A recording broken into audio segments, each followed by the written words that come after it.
Today we're talking about the Hunger Games. Okay. Yeah. Hi everyone, welcome to Read and Repeat. I'm Taylor. I'm Juliana. And today we're talking about The Hunger Games by Suzanne Collins. Yay!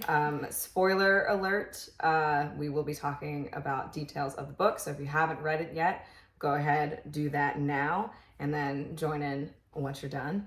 So this is a book that we've read before. We read it when we were younger. As is the premise of the podcast, we're rereading it now, and we're going to talk about it.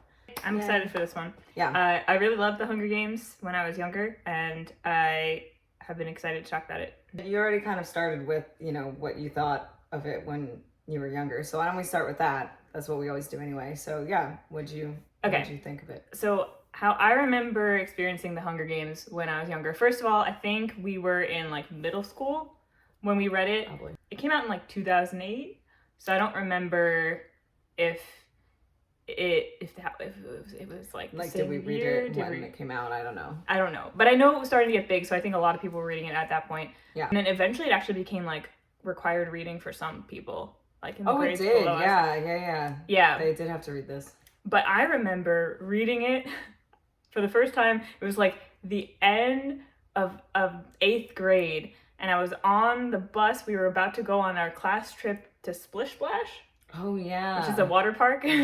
And I was sitting on the bus with my bag of actual things you need to take to a water park and my book, because I couldn't put it down. You always have to make sure you bring a book to a water park. I couldn't put it down because that was my experience with The Hunger Games. It was kind of like a car crash you can't look away from, not because it's bad. It's not, but more because it's kind of brutal, especially as the series goes on. Horribly depressing. Yeah. But it's so addictive to read. And also, I think that there's a lot of good stuff going on with the storytelling too, and we'll talk about that. Me having to bring this book with me to Splish Splash was that kind of says it all, I think. I actually don't really have such vivid memories of it. It's one of those books that I remember I enjoyed. I think I read it multiple times because I think I thought it was really good, well written and stuff. But I thought this was going to be one of those books where the movies had ruined it for me, and it wasn't really going to be as good as I thought it had been. Not that the movies were bad, actually. They were fairly good. We should rewatch it. Yeah, I don't have such vivid memories. I think you feel a little bit more strongly about the book than I do, which is fine. I was happy to read it and reread it now, so it was good. Do you remember anything around, because it was kind of like Twilight in that it was so big? It was, yeah. That everyone pretty much read it and everyone was talking about it. Do you remember anything around that? No, I don't. Okay.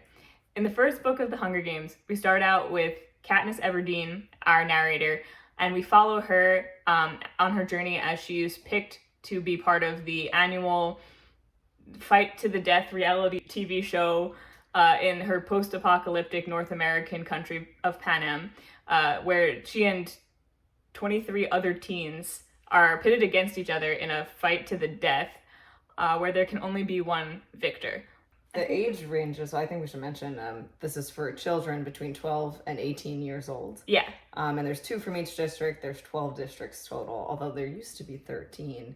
But that one got wiped out when they tried to rebel.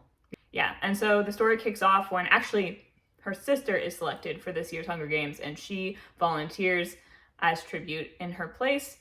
And then she and Peter Malark, the other boy from her district, are sent off to the capital to train and then meet their other contestants and then basically die. Now into the book. First line. So this first line, I guess I'll read the first paragraph or 3 lines. First 4 lines.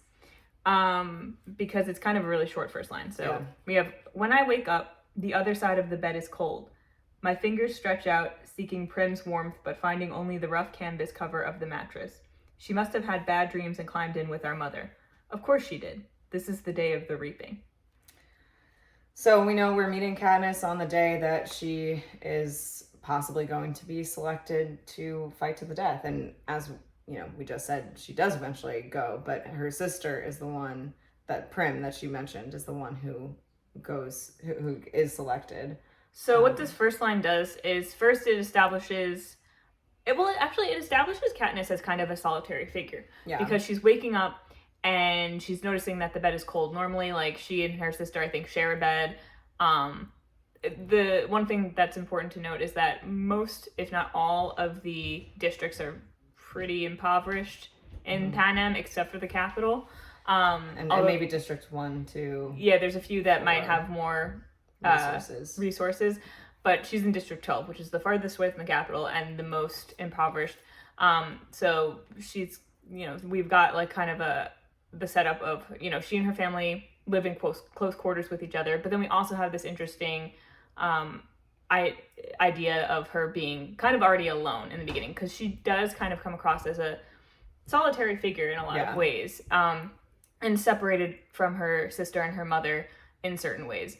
So we establish the characters of Katniss, of Prim, and of their mother right away, and we all already kind of know or have the impression that Prim is important to Katniss, that they have an important relationship, and also that Prim is maybe a little bit vulnerable in that she has bad dreams. She needs protection. Yeah. Maybe by like this paragraph indicates, she needs protection by her mother, but as we learn more, we find out that the protection really comes from Katniss and not so much her mother at all. Yeah, it's not like, it's not a bad first.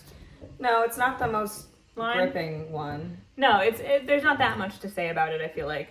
But the most important thing is at the end, we establish that it's the day of the reaping. And theoretically, at the beginning of this, you don't know 100% what that means, but it sounds like it's like the word reaping. Yeah. It's like the Grim Reaper. Like you think of it's a harbinger of death, basically. Yeah. Which is what it is.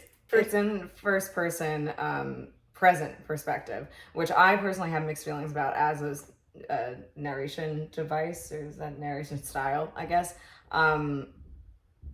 because it doesn't make sense to me. I'm like, who is she? It never makes sense to me. Who is this narrator talking to? What medium are they using to communicate this? Like, obviously in this situation, Katniss isn't talking to anybody. She's not writing things down. It's just like her internal thoughts, which is fine, but I'm also like, I don't know, sometimes it takes me out of a book where I'm like, I don't, I know that you're not like really communicating this. How do we have it in written form? This is a small thing really though, because I think it can be well done and it doesn't necessarily matter. And I don't think it really matters for this either. I do really like this book, and I think it does feel like her internal dialogue basically. But it also sometimes feels like she's telling a story to somebody, and I'm like, well, you're telling a story in present tense. I get what you're saying. I don't think it really bothers me. I think for this story especially, because we're so in Katniss's head, and she's so, as we see throughout the story, we start to understand that she's a very like survivalist, kind of like in the moment, fighting, like surviving, kind analyzing of everything as it goes. Yeah, it makes sense to me that it's present tense. I do think there are some moments where she implies, like she says something about like not knowing what something meant at the time, like not knowing the significance of a moment. Right. And so it does imply a more retrospective. Yeah, and I think maybe that's what throws you off a little bit. Yeah. And again, I don't really mind it. I've seen it done worse. Like I don't really mind it that much, but that if I were to write this myself, I probably, which I wouldn't have, and I'm not going to. But like I think I would have chosen first person past tense. Yeah, and I think that could work too. I will say the prose are not great. Like the prose is it's very simplistic. I think it works for the story. It definitely works for the story. I wouldn't write a different story with that prose, but it definitely works because she is, how old is she? 16? 16, yeah. And so since we're so in her perspective, it's very like the prose, like I said, it's not like the best written thing. Like one thing our mom mentioned, because she read it, she hasn't read it in a while, but she read it back in the day, and one thing she pointed out is that she was irritated by the writing. She just felt like it wasn't well written. And it doesn't really bother me that much, but I did notice this time around when I was reading some spots where I thought, okay, yeah, this could be better. Yeah. But for being so in the head of a 16-year-old whose main focus is survival. Yeah, it kind of works, and it is very like clipped and direct in some areas, like some respects where it's not flowery, it's not overly descriptive. except for places where it makes sense for the character to be paying extra attention to certain details, whether it's because she's paying attention to another character for like the reasons of analyzing their next move or analyzing what they're doing or analyzing a situation, so she can make the best decision, or because she's experiencing something she's never experienced before and it's a novelty to her and it's something that she's really like in the moment with, as we see especially when she goes to the Capitol and like gets introduced to food that's not like rabbit that she caught from the woods, and she's like having this experience of like, oh, eating like food that's on another level, which food is like a big thing. It is a big obviously thing. It's called the Hunger Games. Actually, with that, let's talk a little bit more about the setting, because we mentioned we're in Panem, which has a capital, which is literally just called the capital, capital C, capital, and then 12 other districts. And we also learned that there used to be a 13th district, but they were like obliterated because they tried to rebel. And so more into the history of that is that apparently there was some kind of like nuclear war situation that happened. And then Panem was kind of established out of that. As basically a dictatorship. And but then they have a president. They have a president, President Snow. And I don't think he's the first president of Panem, but no, he's not. He's the current president. And the Hunger Games was established when Panem was established because it's meant to be like simultaneously like a punishment to the people for the war that happened and a reminder of the destruction that happened. So to convince them to make sure it doesn't happen again, essentially. And of course, underlying that is the actual reason, which is to keep the citizens like in line, scared and let them know, dependent and let them know like what the capital is capable of doing, which is taking their children and making them fight to the death on camera for everyone to see once a year. Like, it's such a big thing to happen once a year too, because it could go on for like many days, possibly weeks, and then like they have a whole victory tour like a couple months later, and I'm like, there's only like a few months out of the year that they can actually escape the Hunger Games. The Hunger Games is really, it's not just like a one and done kind of thing. No. It's just constant. It's pretty fucked up. But yeah, and one thing that's really interesting that the author does with the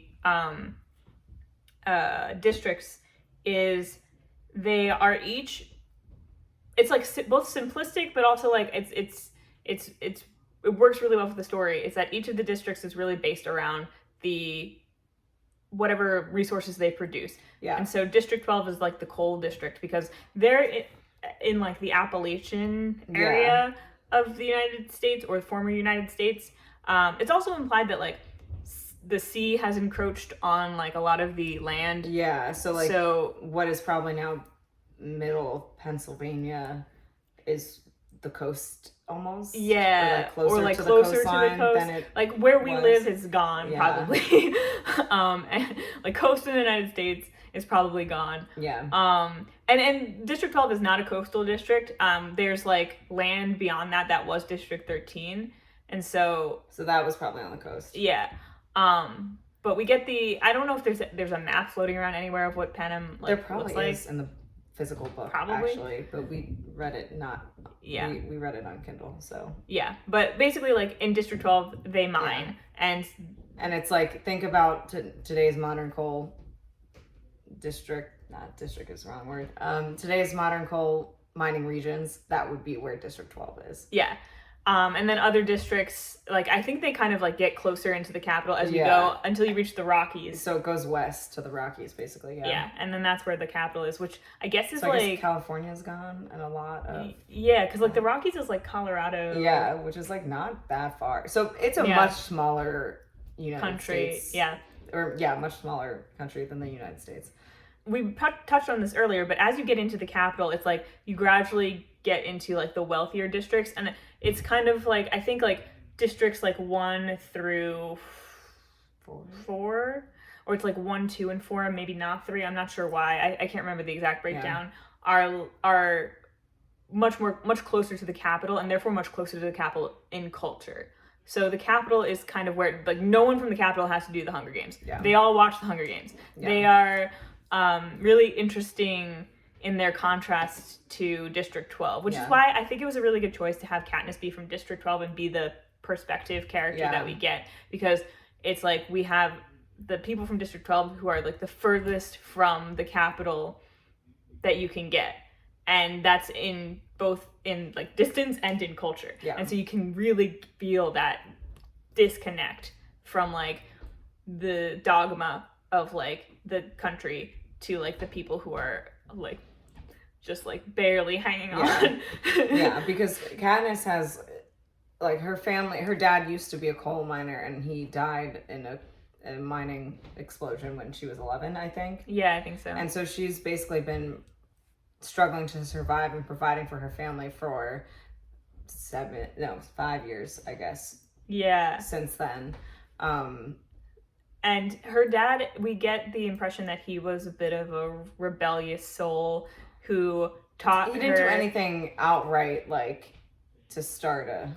No, but he had ideas and he would tell her about them. And when she was a kid, she would repeat these things, and, like, her mom would even be really nervous about it because this is not the kind of country you can just say anything you want and not be punished.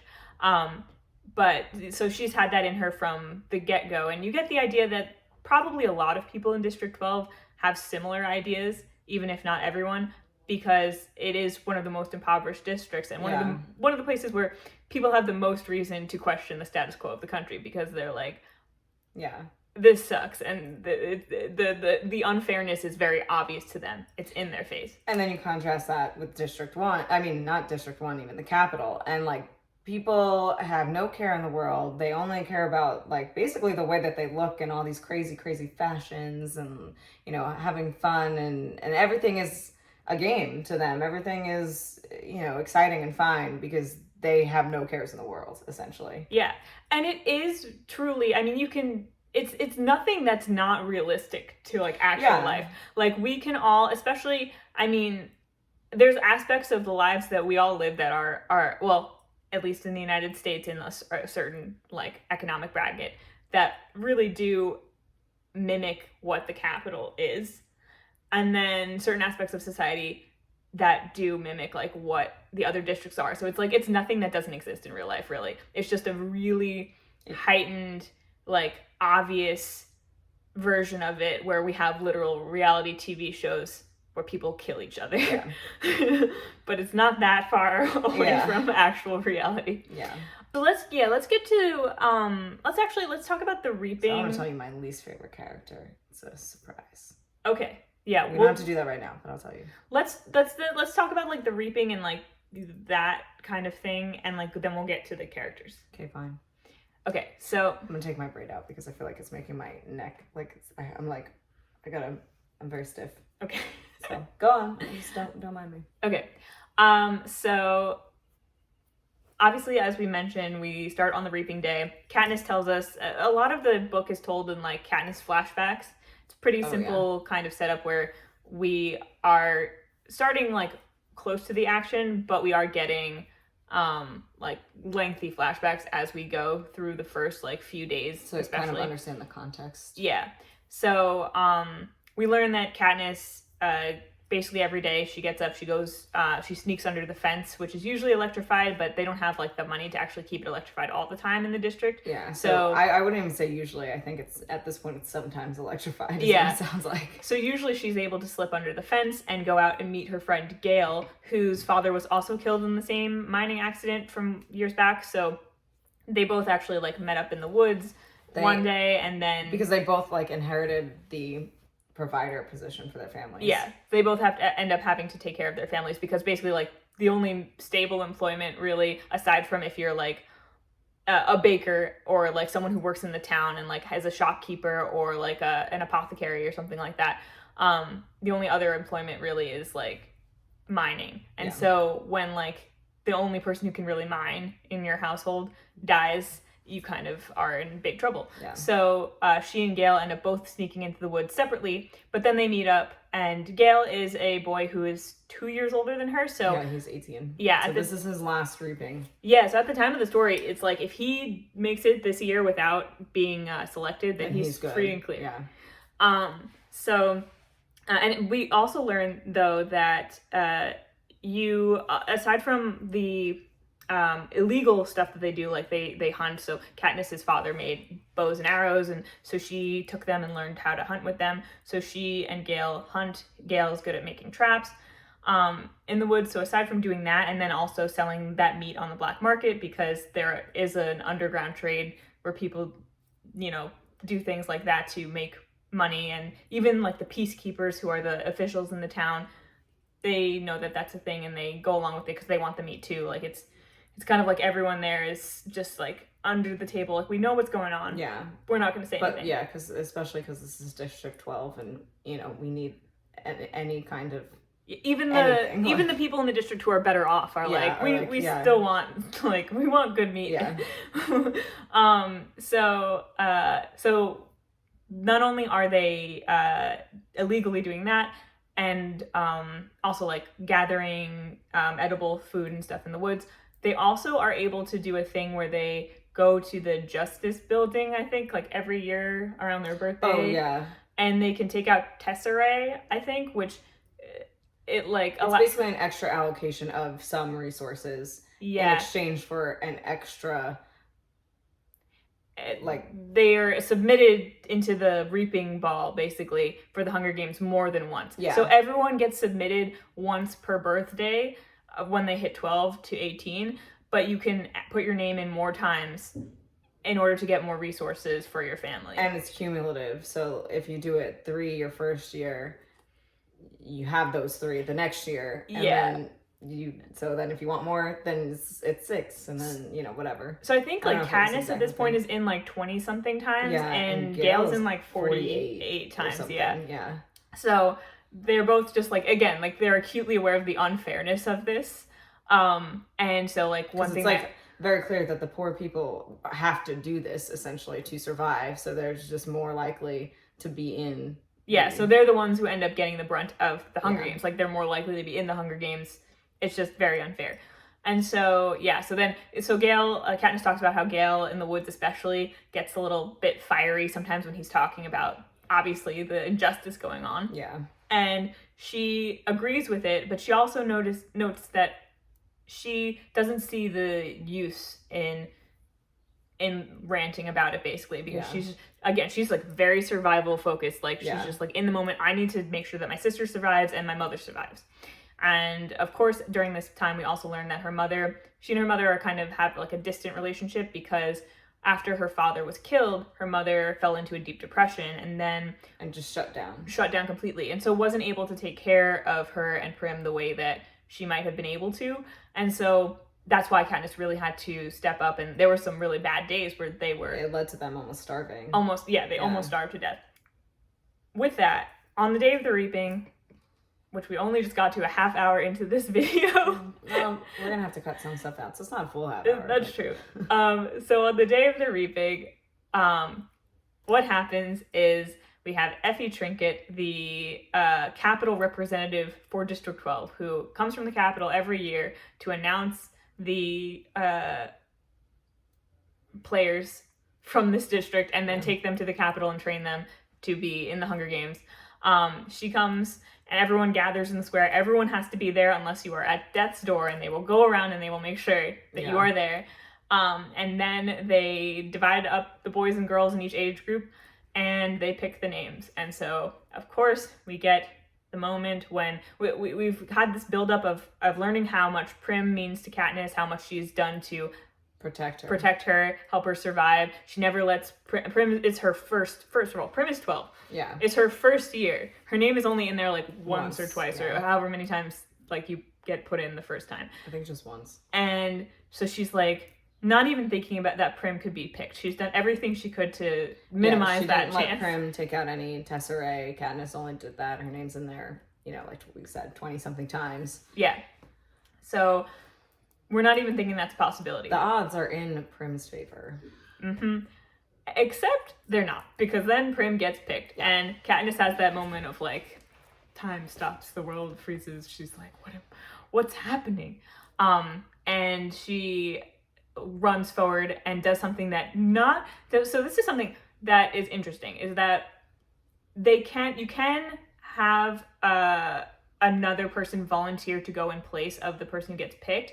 And normally this doesn't happen in districts other than like maybe the first One or few two, who are yeah. more dedicated to the Hunger Games as a concept, because there it's like an honor to go. So people Yeah. want to go. And they're usually the winners too. Yeah. But in this case, a lot of the times, no one wants to go. And not a lot of people are really willing to step up to go in other people's stead. It's just like, it's just a tragedy kind of that happens every year and you just kind of deal with it. But Katniss is like, hell no, Prim's not going. So she runs forward to volunteer, and like people are shocked because it's like, we haven't had a volunteer in District 12 in forever. What's even the rules? Yeah. Like, is this possible? But then of course, like Effie Trinket, the announcer for this, who one thing that we should mention is that the Capitol people are all described as being very like flamboyant in their appearance, and like lots of makeup, lots of color, things like pink hair, and like you learn more as you see more Capitol people that a lot of them are like wearing like wild like makeup, or they have like really interesting like surgical alterations like LA. Yeah, but like a much more extreme version. Yeah, like a really extreme version of LA. Yeah. In contrast to the very like more naturalistic and impoverished like District 12 and simple attire of the people of District 12. So like, she stands out right now yeah, against everybody else. And she's like, oh, like how exciting, like I'm a volunteer, you know. And then really the rest of like the square, like all the people in the square are like shook. They're like, what is happening? And so we have this really intense moment where, because this is such a break from the tradition basically in District 12, people had this moment where they're like all bonded together in this moment of like, oh, like the gravity of the situation, and they do this like 3-finger salute well because they're like, asked to, you know, oh, like go cheer for Katniss, because everyone's so shocked they don't cheer. Yeah, they don't cheer, instead they do so instead of cheering they do this, which is like a send-off that they do at like funerals and stuff. And so and so it's kind of this first glimpse at this tension that will be building throughout the story of, oh, this hasn't happened before, and it's kind of almost a little rebellious in nature, but it's a very small gesture. Yeah, and that'll be picked up too more in the later books as well. Yeah. And by the end of the book as well, but I think this book in particular is more focused on Katniss's journey internally, and then as we move on through the series, there definitely becomes more of the focus shifts externally, even though it's still her perspective. Yeah, but it's really important that she notices this, and she internalizes this. Oh, like this moment is special and also kind of scary, because what does it mean? She knows that this is something the Capitol might notice and might not like. They might see it as the beginnings of sedition. Yeah. But she's mostly just shook and just like, oh my God, I can't believe that happened. And so she's standing there on stage, and then they call the boy tribute. And when she hears the name Peeta Mellark, we are treated to another flashback. Yeah. There's a lot of flashbacks. They do stop a little bit, you know, once we get into the games, there's a few in the arena too, though. Still, so we learn that Peeta is someone that she actually knows, but not personally. But this very important memory, like a core memory of hers, comes up of when it was like the worst days after her father had been killed, and they were like starving, and she had no idea how she was going to feed herself or her family. And so she's in the town, she's trying to look through some trash bins outside the bakery to find some like extra bread to bring home or something. Just any kind of food. Yeah. And then the baker's wife just like comes out and like at her and shoos her away. Yeah. And yells at her and scares her off. And she notices that one of the sons of the baker is watching. And so then not too long after, she hears like some kind of arguing inside. Well, because she doesn't get too far away. Like, she's so weak from hunger that she basically like slumps down by a tree and is like, this is the end, I think. Just like that. Yeah, I'm not gonna, that's anyway. Anyway, so the baker's son comes back out, and it looks like he's been like smacked or something, because he's got like a welt or something on his face, and he's carrying 2 loaves of bread that have been burnt on like one side. And his mother like yells to him to like feed the burnt bread to the pigs or something. Yeah, and so he starts doing that, but then but then without even looking towards Katniss, he tosses them off to the side towards her, and then goes back inside. And so she is like, oh snap, he did that on purpose. He did that on purpose so he could give me the bread.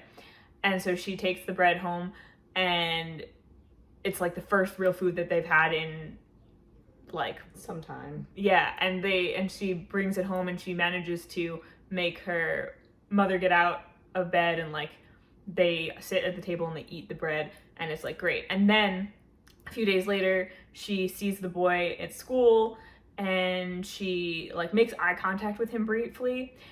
And then she looks down and she sees a dandelion on the ground. And then she remembers that her father taught her about how they could use dandelions for food and all the different things that you can use it for. And then she's like, oh, wait, we're going to live. Yeah. I know how to do this. Better. It's going to be fine. Yeah. And that's when her life like improves exponentially by the fact of like she just has this like moment of hope and this like moment where she can have a full stomach for just enough time to get herself like back in order and understand how she's going to survive. So PETA has become this kind of symbol for her of that moment. And so now she's got to go to the Capitol with him and then fight to the death and hopefully kill him if she wants to survive. Yeah. But she also feels like she owes him. Yeah, so she's kind of bitter about like owing people. She doesn't want to owe him. She doesn't like that she owes him. So it's important. This is important too. Is that she's a very transactional she has a very transactional way of looking at life and like relationships with other people. And so to her, it's like there's gratitude for this, but it's also like annoyance about feeling like she owes him.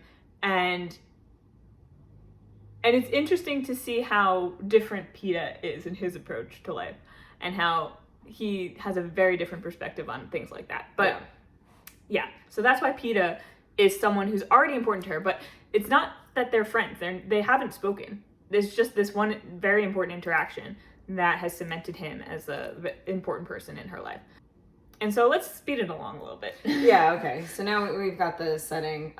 We're speeding along on the train, which is, honestly, Katniss's time in the Capitol is my favorite part of the book because she gets to eat, like, real food.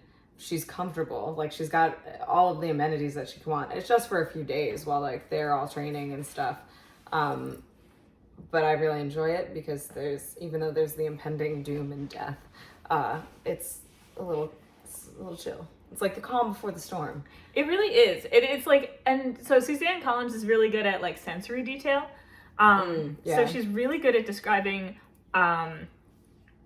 like the sensations of like the first shower that Katniss gets to take, and the clothing that she gets to wear, and the food that she gets to eat that she really enjoys, and also later on the very painful and like graphic moments. So it's a double-edged sword there. But yeah, the Capitol is definitely like a nicer time. I mean, it's also where you get to see just the extent of the disparity between the lifestyles of people from District 12 and people from the Capitol. And it's so disturbing. We haven't talked about Haymitch yet. We haven't talked about Haymitch yet. So Effie Trinket is the Capitol representative who works with District 12.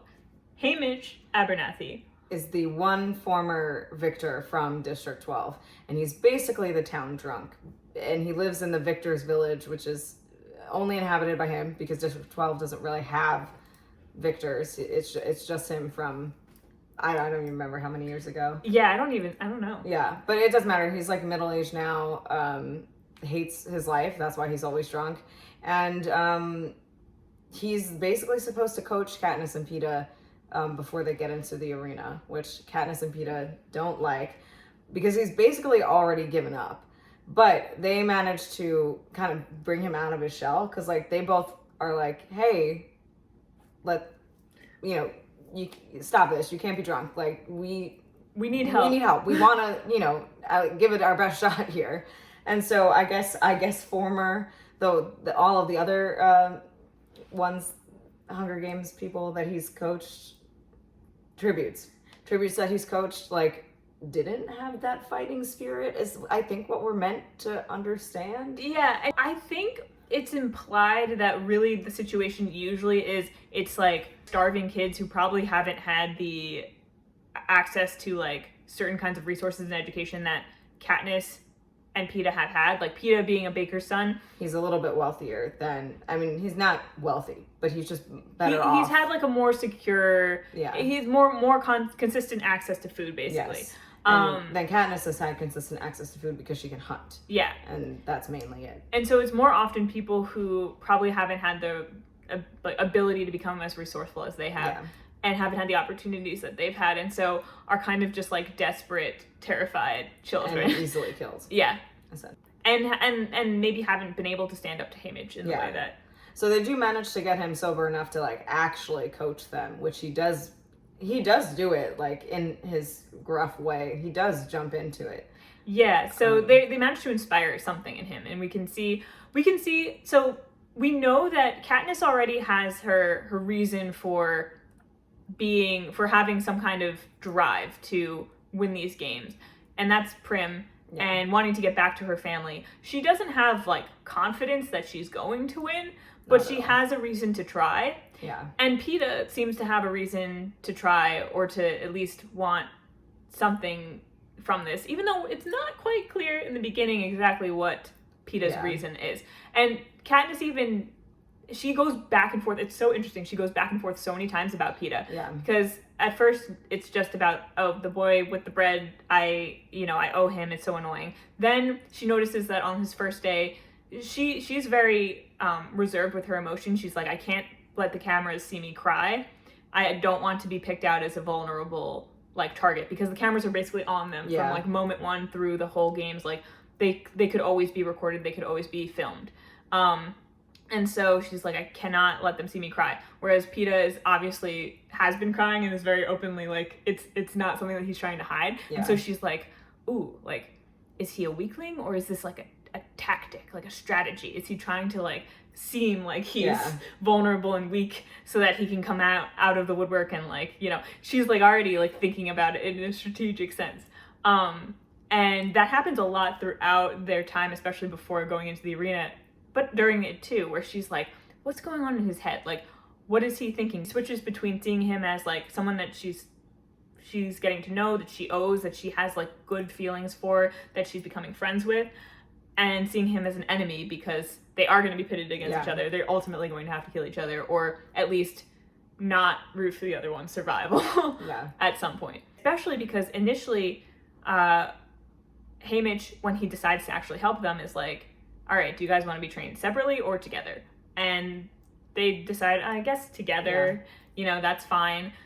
So for the first part of their time in the Capitol, that's kind of like, there's a publicity angle too that they're playing here. And that becomes part of their publicity is presenting them as a team. Yeah, which is, I wouldn't say unheard of, but kinda, because even if you're going to the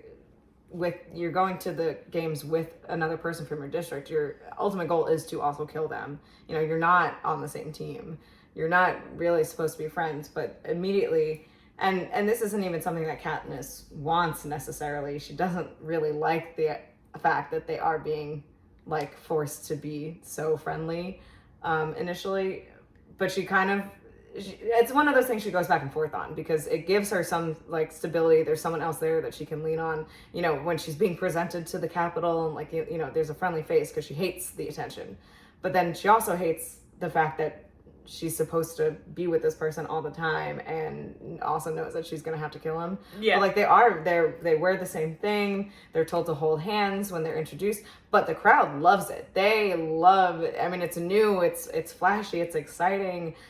They love seeing these two tributes together.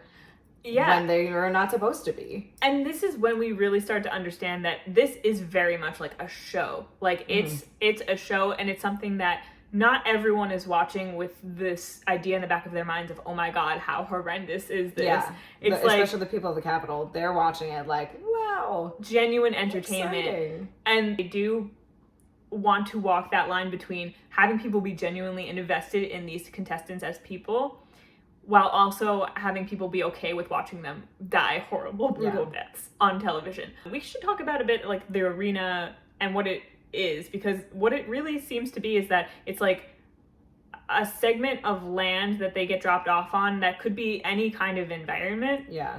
And so it seems like the Capitol has an infinite amount of resources to allocate to creating this space. Yeah. So even if it's the kind of land it is doesn't dictate where the land is situated doesn't dictate the kind of land. So I feel like they could create a forest in the middle of the desert if they wanted to. Yeah, you get the sense that their technology, it's almost to the extent that it's kind of magical. Yeah. Like, it's not like presented as this is like a magical world at all, but it's just that the technology is so advanced in some ways that it seems like it's just like beyond kind of explanation.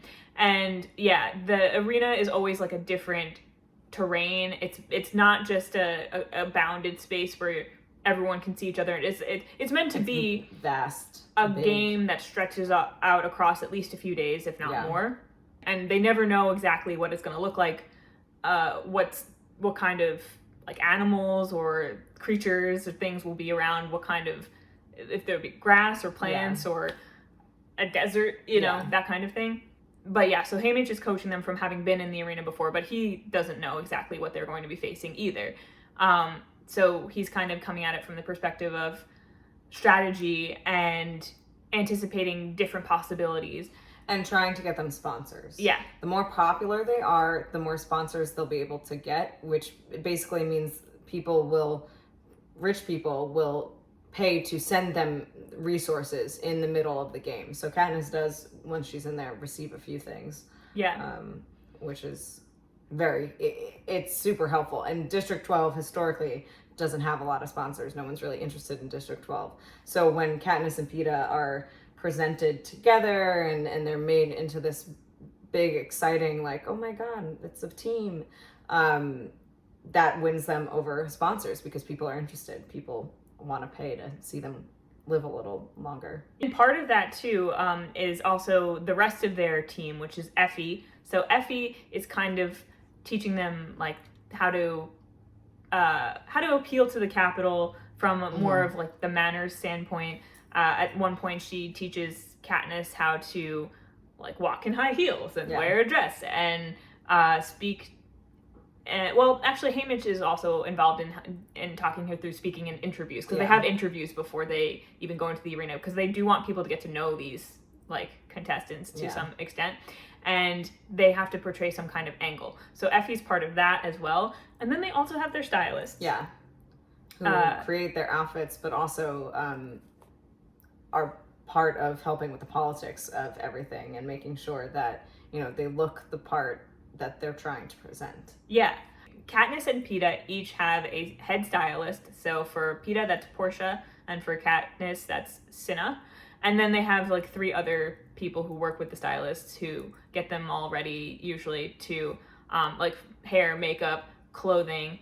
And we get to know Cinna the most out of Katniss's team, and he's her head stylist. And so first she meets like the 3 underlings who like work for him, and they are described as being very like, I don't necessarily blame her, but she is very rude in describing these people. Yeah. Because they're like vapid and only care about the looks, but they like Katniss and they care about Katniss, but they're very much like, capital like bred people. Well, it's because they're so clearly like they're invested in the games as games, and they're not thinking of her as like a person who's about to be sent in to be like brutally murdered. So like I understand her derision, but it is aggressive the way that she describes them. It's really interesting. Well, it's interesting because she's like very irritated by them, and she's like trying not to like freak out, especially like she's going through all the stress of like having especially the first time she meets them.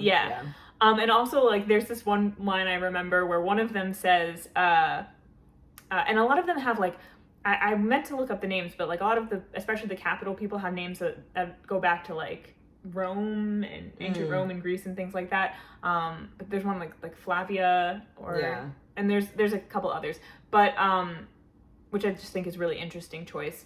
But they are basically getting her down to what they call beauty base 0, where they're shaving all of her hair off of her body and like exfoliating to extreme moisturizing degrees, and like, yeah. all that. And one of them says, there you go, you're looking more human now. And it's just so funny because it's like after all of her hair has been taken off, and like it's like, it's just funny, the idea that she looks more human now that like the natural like body hair that she's had has been like stripped off, and like the she's dirt under her fingernails. She's so polished. It's like that's like the Capital's idea of like human. It's very interesting. But Cinna is also not like that. Like, he's portrayed very distinctly as very smart, very empathetic, very caring about her, and very good at his craft. And very good at his job. And she's very surprised by him when she meets him, because he's much more subdued.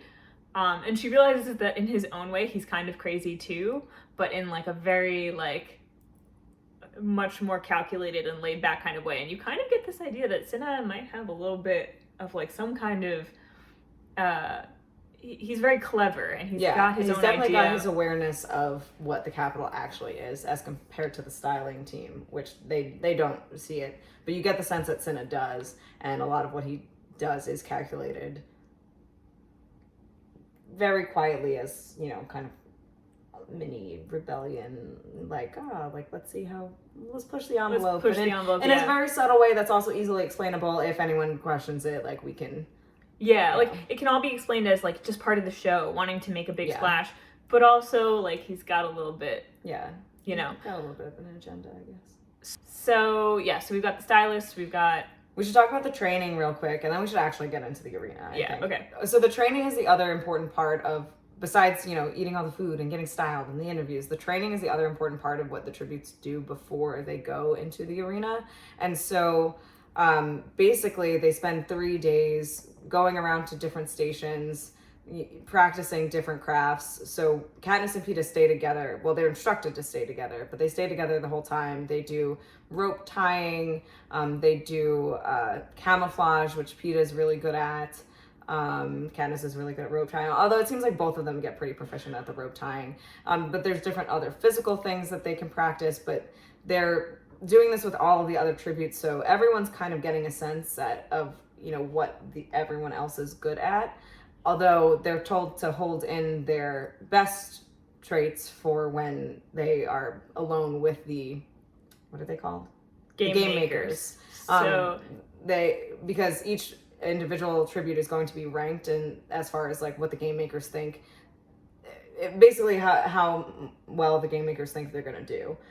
Each tribute gets a number, but before they sit in front of the game makers, they're going around seeing each other, and then eventually they go in and show off their special skills to only the game makers. So Katniss's special skill is obviously archery, and Peeta's special skill is pretty much being strong and able to lift things. Like as a baker, he's lifted like lots of heavy bags of flour. So that's something that Katniss actually brings up to him, because he's like, look, I've got no shot. I don't have any skills. And Katniss is like, you're very strong though. I've seen you lift bags of flour. She's like, stop short selling yourself. Like, I don't know what your game is. You are strong. And she does it partially out of like a suspicion of him, of being like, oh, you're But like, you can tell, even though it's from her perspective, you can definitely tell like he didn't really count that as significant, because that's what he did, for his dad, the baker, was like going to lift the flour for him and like whatever. It just, it wasn't. So it was probably genuine that he didn't discounted that fact. But so they do decide, like, as they're a team, him, Haymitch, and Katniss all decide that Peeta's going to be strong, and he's not going to show that to the other tributes, and Katniss isn't going to show her archery to the other tributes. And now we do meet some of the other tributes. Like, some of the tributes are never named from other districts. They're just called the boy from District 5 or whatever. Things like that. But we know some of the tributes. Like we mentioned, I think that District 1, 2, and 4, but I'm not sure about 3, are known as the careers, because they like actually train for this stuff, and they have more money and more food, and they are generally the people who are more likely to win, and so they're often more bloodthirsty and like more into the actual games, and so that's basically what they're raised to do. So we know we know that there are some of the careers like are already just out there showing what they can do from the beginning, because they're not really too worried, it seems like, about strategy. So like we know about Kato from District 1. District 1, yeah. Glimmer, who's also from District 1. I don't know if we don't learn her name till later, but yeah, she's also from District 1. And then some of the other significant tributes are Thresh and Rue from District 11. So also like close to District 12. A very poor district. Yeah, farming district. And Rue in particular seems to take a liking to Katniss and Peeta and follows them around, even though they don't speak. And she's only 12. Yeah, she's 12, she's and so she reminds Katniss of her sister. Yeah. In some ways. And so Katniss is automatically like a little bit protective of this girl, but they don't really speak. And then some other notable tributes, I think she mentioned specifically from District 4 and District 2, and there's a boy with a bad leg from District 10. It doesn't matter. We don't have to go through all 24 of them, because... And a redhead from District 5 who she nicknames Foxface. Yeah. Because she looks like a fox, and she turns out to be pretty clever in the arena. Yeah. But so, so when they're all separated and they present their special skills to the game makers, Katniss is last because it goes in order of the districts. So they're basically not even paying attention to her at that point, because they were being served food and they've been drinking, and she's like doing her archery, and she's like, hello, like, what the fuck? And she's just getting mad because this whole experience is frustrating for her. She obviously doesn't want to do it. She obviously doesn't want to be there. She's also like, hello, this is my thing. Like, I deserve just as much attention. What is wrong with you? So she decides there's a whole roast pig, which this never made sense to me, because they were served food like right before the last person is going, which doesn't make sense. You'd think that the food would already have been taken away. I took it as like done. Maybe it's just like they keep refreshing like the I guess, food. but there's a 'Cause whole they have roast an pig unlimited out there, like, and it's meant to be like, you know, symbolic of like they have an unlimited excess of food, and then like literally they're about to be putting on the Hunger Games, where it's a survival game, and more than half of their citizens are like consistently starving to death. But like they're fine. So so Katniss is down here, they're up on a raised platform. She sees the roast pig with an apple in its mouth, and she's like, screw this, and she like takes her bow and arrow and shoots the apple like out of the pig's mouth. And she's very good. She's been doing this for years and knows how to shoot animals, knows how to shoot her target. So she shoots it and then walks out. She doesn't wait to be dismissed, which is like a big thing. And so she thinks that she screwed it up. Like, she is so worried for her family. She's like, oh my God, they're gonna take me away. They're gonna hurt my family because I did this, blah, blah, blah, blah. But fortunately, Haymitch and Peeta and Effie are able to calm her down, because it doesn't make sense. They don't want to reveal what happened in there. Why? And they don't want her to become like a symbol of like... they would have to do that if they wanted to punish anybody, so it's probably all fine. And it is. And it ends up getting her the highest score, 11 out of 12, out of any of the tributes. So it also puts a target on her back kind of going into the games. Yeah. Well, then that's the thing too, is like she goes through like the different possibilities of what a different score could mean for you, because they get a score out of 12, like 1 to 12. And most people don't get anything above like a 10 or so. I think like 11 might be one of the highest scores ever. But she's like middle of the pack, you know, you can kind of blend in. The bottom of the pack, you might be pegged as vulnerable, but at the same time, you could also use that to your advantage and then switch it up on people in the arena. And Peeta gets an 8, which is a solid number. It's a little bit higher in the middle, but also not so high that, you know, he is a target. Really. Yeah. And then getting the highest score, you know, it could intimidate people, but it could also put a target on your back and make you someone that they want to take out early. And so, but basically she realizes it doesn't really matter regardless, because they're all gonna die. Like, most of them are gonna die. In this fight to the death, I mean, what can they really... It's not gonna be a good situation anyway. So she's like, you know what? Why am I worrying about this? But it's like, oh, she makes a big splash. And then the games. Well, actually, before that, one more significant thing, because Peeta's got his moment to shine. Right. So right before their like final interviews, Peeta asks to be coached separately, and Katniss is like so betrayed by this, because she's like, oh, I knew he was like, he had some kind of plan. He's scheming. I guess we're not friends anymore. And so she's like, all right, fine, better to do it now than in the arena, because we're gonna have to, you know, fight each other to We're gonna have to fight each other to the death anyway. Let's just like cut this all off. It's fine. So then she has to focus on her interview. She's not really a people person. Haymitch is very frustrated with her. He's like, he spends like 4 hours trying to coach her, and at the end of it is like, he's like, just don't give them all the impression that you hate them, even though you do. Yeah. And so she somehow like can't, when she's practicing with him, she can't help but do that. Yeah. So then during the interviews, like Caesar Flickerman, like the host, she actually likes him. She likes him because she's like, you know what? He's really good at his job. He's good at making respectful people to the contestants. Yeah. And he's trying to make them put their best foot forward, basically. Give them their best shot. He's not the kind of interviewer who's like out to stump them. Like he wants to help them. Yeah. And so between him and Cinna's styling, which is everyone is raving over his like the stuff that he puts her and Peta in.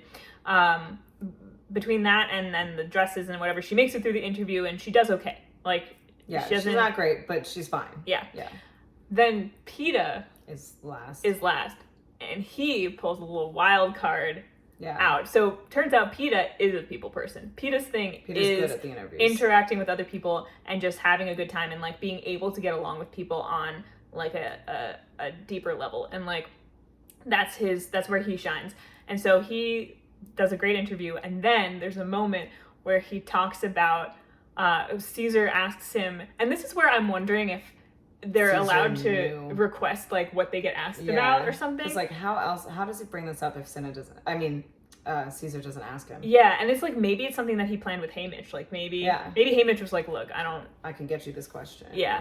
But Caesar asks Peta if, you're a handsome boy. Do you have any girls back home, a girlfriend or something? And Peta's like, well, there is one girl. And he's like, well, how about this? You win the games, you go back home, and you woo your girl.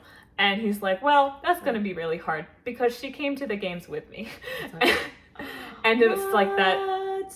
What? And Katniss had no idea that this was going to be a thing. So this is why Peta was asked to be coached separately. Yeah. So she's shocked and she has like a reaction. She's also angry. Like she's very angry. Well, yeah. So right after the interview, they go into a room together and she pushes him over and like injures his hands. He literally like gets cuts on his hands. The night before, they have to go into the arena and fight people to the death. Yeah. And honestly, I don't remember that. Like I didn't remember that until I read it again, and I was like, that's horrible. That's the thing about Katniss is that she's not necessarily a likable character. I like her as a character, but she's allowed to behave. Yeah, she's not a likable person necessarily. Especially because she is so caught up in survival, she does discount a lot of some of the more human aspects to the people around her sometimes in favor of calculating what is most likely to help her survive. But she's also not heartless. No. And she does feel really bad. Yeah, she feels really bad that she hurts his hands the night before. And she's still confused about this, but then Haymitch comes over and explains basically like that no, this helps you. It makes you look desirable. Like you look like, you were doing okay before. Now you're someone to watch and protect and like people might want you to live. You know? And she's like, oh shit. Because she thought initially that Peta was doing that to like wrong foot her and make her seem like weak or something.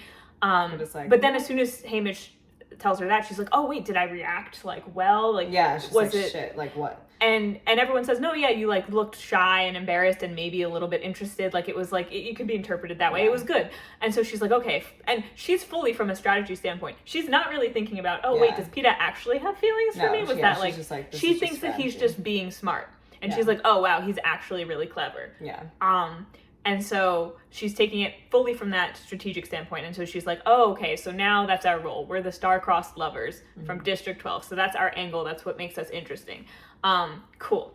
And so then the next day we go into the arena. And I think this is a good place to pause and just say, this is a hard book, or at least for me, it's a hard book to read.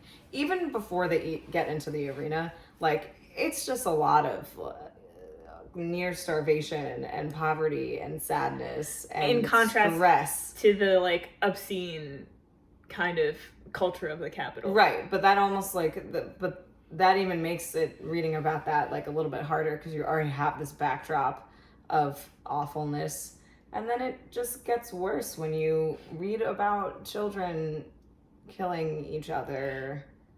That's where I actually want to mention that there are several moments of like pure human connection and like kindness in the book that really hit, especially I think once you've read all of the books, right, and you know how it all ends and you come back and you reread it. I think a lot of them hit even more. Yeah, it makes those moments much more pronounced because it's against such a stark backdrop of awful. Yes. And so it's like the moment in the beginning, I even like teared up a little bit when the citizens of District 12 did the 3-finger salute to Katniss out of respect for her decision to volunteer for her sister. Reading about Peeta giving the bread to Katniss and how it was such a small gesture and yet so selfless, especially because he got hit. Yeah, because he purposely school, like with a black eye the next day. Yeah, basically. Purposely burning the bread so he could give it to her, and like even Gale like pulling Prim back from Katniss when she's getting on the stage or coming to visit her before she leaves. And also we didn't mention the mayor's daughter Madge, who is someone who she and Katniss don't really talk at school, but they are two outcasts, so they often end up like being partnered up for things or just sitting together. And so it's this funny moment where Madge comes up and is one of the people to visit her before she leaves and gives her this pin to wear of this Mockingjay, which we'll talk about what the Mockingjay means later. But it's like such a surprise to Katniss because they never really talked, but then she realizes, oh, like maybe Madge and I were friends all along. Like maybe I actually had another friend. Yeah, but she doesn't really think about it that way because she's so focused on survival. Like the whole way through the book, which honestly makes her an ideal candidate for the Hunger Games because she knows she's been in this mindset her whole, or maybe not her whole life, but like most of her life. So she is kind of ready. Like she doesn't realize how ready she is. Her mindset doesn't even change that much. No, like it's like she's just like, yeah, I'm still in fight mode. I've been in survival mode and I'm still in survival mode. Yeah. And so it's just a seamless transition for her almost into the arena. And this is where Suzanne Collins like at least look, I'm not a well-versed survivalist, so I can't like verify everything that is in the book, but it's clear to me that Suzanne Collins did quite a bit of research to make Katniss a believable character who's resourceful and who knows a lot about plants, a lot about hunting. Because you do actually like, I never questioned it really, even going into the games, like whenever she was doing well. Like she does just the right amount of, she's got the right amount of knowledge and skill coupled with just the right amount of like, okay, she's still in a perilous situation and she's gonna get hurt, she's gonna make missteps, but she's resourceful enough to, you know, come back from them. But it does make sense. It feels like, yes, this is a girl who has spent most of her life learning about the plant life out in the woods and hunting and, you know, like and it's very believable. And it's nice because I think that there's some issues I've had with other young adult books where you have a protagonist where the book will tell you who the protagonist is. And that they're good at things or like whatever, but they won't show you. Yeah, this is a good example of show, don't tell. Yes, it's very clear that Suzanne Collins knows her character and she's writing her as the character she's meant to be rather than just telling us, just saying, oh, this is a cool premise. Let me just like write a story without really thinking about what it would mean for this character. And all of her conflicting emotions add to that too. Like it's very believable because as much as she is used to the survival, you know, she's got to reconcile these, you know, people being nice to her as outside of her survival mode. What does that mean? How does that fit in? And she's grappling with all of it. And so you do almost, I feel, see a little bit of humanization of her, especially with her interactions with Rue. Yeah. And even with her interactions with Peeta, even though that's mostly strategy. There's moments specifically where you have that feeling that she, underneath the survival mode, like she's a human person who like longs for connection, who cares about people. Yeah, she's just like not really sure how to let go of the survival mode, and she can't really let go of the survival mode. She's like, how do I interact? How do I grapple with How do these two parts of me, these two things together? Like fit together. And so in the arena. Yeah, how do we want to talk about this? I mean, it's most of the book, but I also feel like I don't want to go through all of the deaths and things. Yeah, I don't think we have to do that. let's just set up like, okay, so in the arena, they are all hoisted in on these metal platforms, and they have like a minute to stand on them before they are able to run off and run into this giant cornucopia. So this interesting thing that no matter where the arena is, and Katniss can see when they're first hoisted up that it's like there's like a grassland, there's like a meadow, there's like woods, there's a lake. Yeah. So it's kind of like a good setting for her, basically.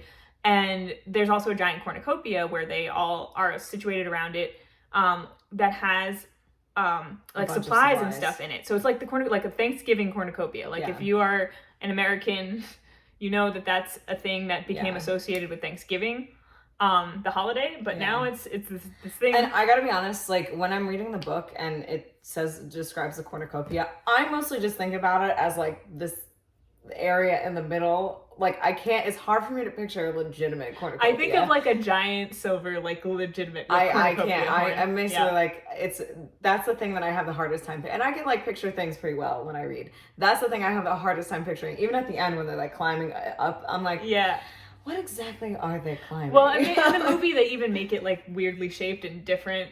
I don't even remember what they did in the movie. Yeah. It's kind of, it sounds like it's a weird thing to picture. It is. But I like in theory, the symbolism of that. But yeah, so basically at the cornucopia, it's like you either run in, and a lot of people like die that first day trying to get supplies. Because like everyone's up at the front, and so like someone's gonna stab you. Yeah, and so basically because Katniss has her survival skills, the strategy they came up with is like, just don't even bother with the cornucopia, just run. Like, it's a bloodbath. Don't bother. Some people really need to depend on that because they don't know how to get food or water for themselves, and there's usually some food or water, there's usually shelter. Like a lot of great stuff, especially in the middle. Like the closer you get to the middle, the better the stuff is. Yeah, but Katniss is like, I really want to get some stuff though. There's a bow and arrow in there. Like if I can get that, and she wanted that. But then things don't go as planned. And the original plan was she was just going to run into the woods, and Haymitch told them to run into the woods, don't get anything. Yeah. She is like, okay, I'm not going to go for the bow and arrow. Well, actually, she wasn't. No, you're right. She was thinking she was going to do it. But then she sees Peeta, and like Peeta can kind of tell, like, hey, no, don't go into the middle. And so he distracts her just long enough where like once the thing goes off, like she hesitates enough. So like, okay, bow and arrow's out because she's fast, but like she's got to be ready. So she decides to settle for a backpack, which at first I forgot that it had all the stuff in it that it did. At first when I read it, I was like, okay, backpack could be useful, but you have nothing to carry. The backpack came with supplies. Yeah, there's like a sleeping bag, which I think is super important to have, and like basically kept her alive. Did that have like the water, like pellets? It had a water jug and water pellets, like, but there was no water in the jug. But it had iodine to purify water. And so she gets away with that and like a tarp, and that's it. And like this is where things already, like people are already killing each other. Like it's already going crazy. So then we end up following Katniss for a few days as she figures out how she's going to survive and learns the terrain, and she goes deep into the woods. She's like, I'm gonna hide and stuff. She's going like down into the valley, which she hates. She wants to be up high, but she's just trying to get away from people. And it's so interesting. Like her brain is just calculating all these things and thinking about what she needs to do. And she realizes eventually she needs to find water. Yeah. She only saw the lake at the beginning, but now she hasn't seen any other water. And she's like, is that the only source of water? Am I going to have to go back there? There's definitely going to be people there. Yeah. She's able to hunt, so she's good on food, or at least like for that first night, she is able to catch and kill and cook something. I guess a rabbit, maybe. I don't remember. Anyway, so she's good on food, but she needs water. And I don't remember how long. I think it's like late into the second day until she actually gets some water, and she's like really thirsty. But she does, and it's fine. And she's got her iodine, and but like Suzanne Collins describing like her dehydrated. Oh yeah, you're like sitting there, you're like, dying. You're like, I have water. Yeah, she's really good at describing the bodily symptoms of that, and you're feeling it with Katniss. Yeah. And then Katniss. So one thing that happens is that every night, when night falls, the game makers will play the Capitol anthem, and they'll show in the sky the faces and names of the people who were killed that day. So Katniss doesn't know who was killed yet, but she waits to find out. I forget who dies on the first day. It's no one that matter. It's not Peeta. It's not Rue, no one that not you've Thresh, gotten to not know. Cato. Yeah. Or Foxface. So she knows that like Peeta is still alive at least, and she's like, I wonder what happened to him.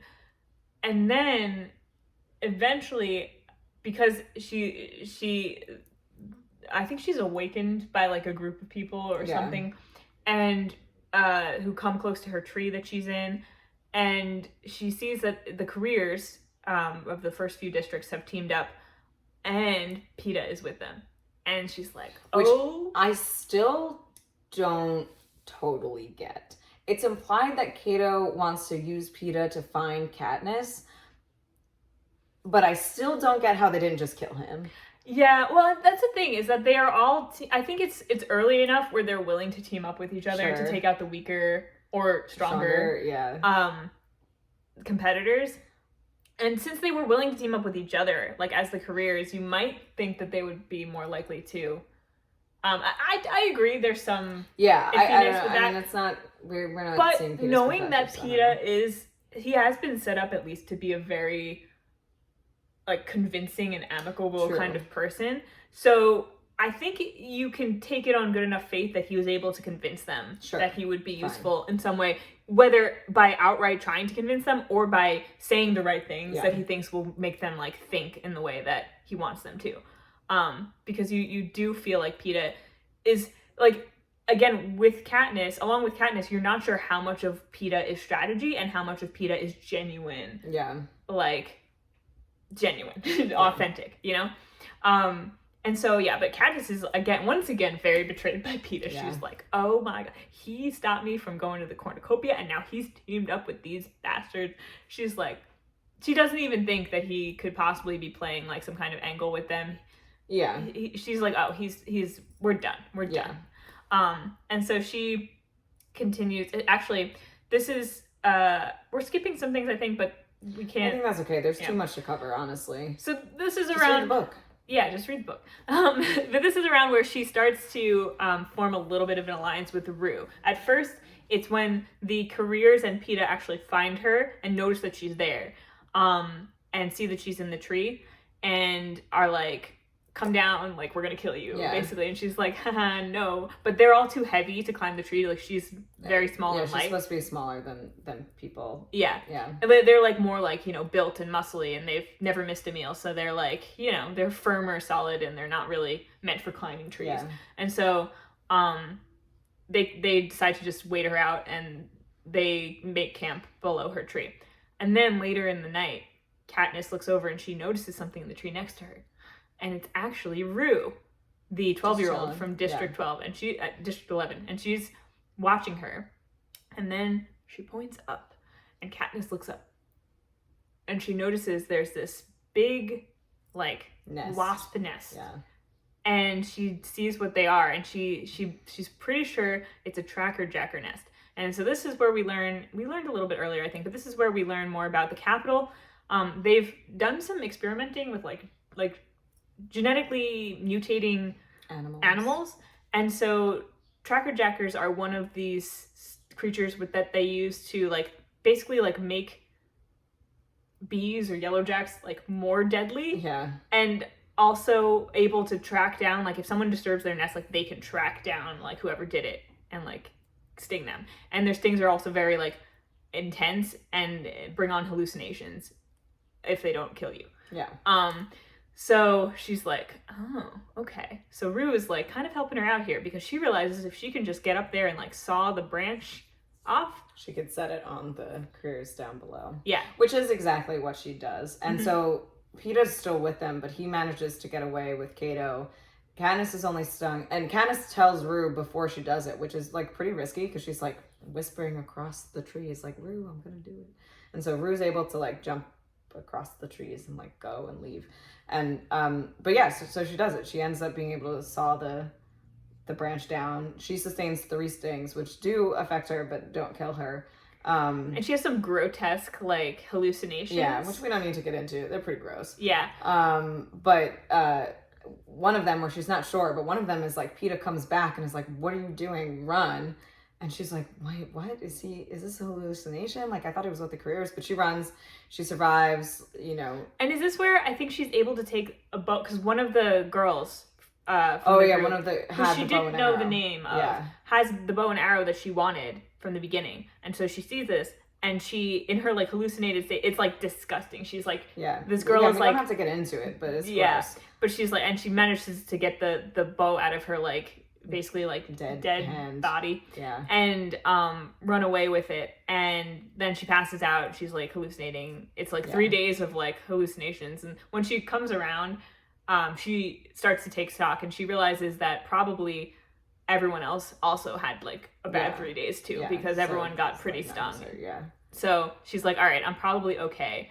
And then that's where she teams up with Rue officially. Rue finds her and is able to help her like heal her tracker jacker wounds a bit, because it turns out in Rue's district they have a lot of nests, and they're farming districts. So Rue, she can climb trees because that's part of her job in the orchards, is that she's often climbing trees. Even though she's school age, everyone has to be around for the harvest to help out. So she's had a lot of experience with that. And one thing that she also can do is she knows how to heal like certain things, and she has knowledge of plants just like Katniss does. And like some different plants because they're from different areas. So. And so like different berries too that she knows that she can eat. So they team up and they start to pool their knowledge and their resources together. And like Katniss is going to help feed her because she's got the hunting skills, and so they're basically teaming up, and then Rue dies. And it happens, they only get to be a team for like a couple days. Which is sad. Because they end up... a good team. And they end up actually making a plan to take out the careers camp, because Rue knows what they've set up a camp where they've kept all the supplies from the cornucopia, and they know that one of the boys from like District 3 or District 10 or something is with them, but he stays at the camp, and they end up figuring out that the reason is because like I think District 3 like does a lot with technology, and in the beginning of the games the cornucopia is lined with mines, so that if you step off your plate too early you get blown up. So that's why like it keeps them all.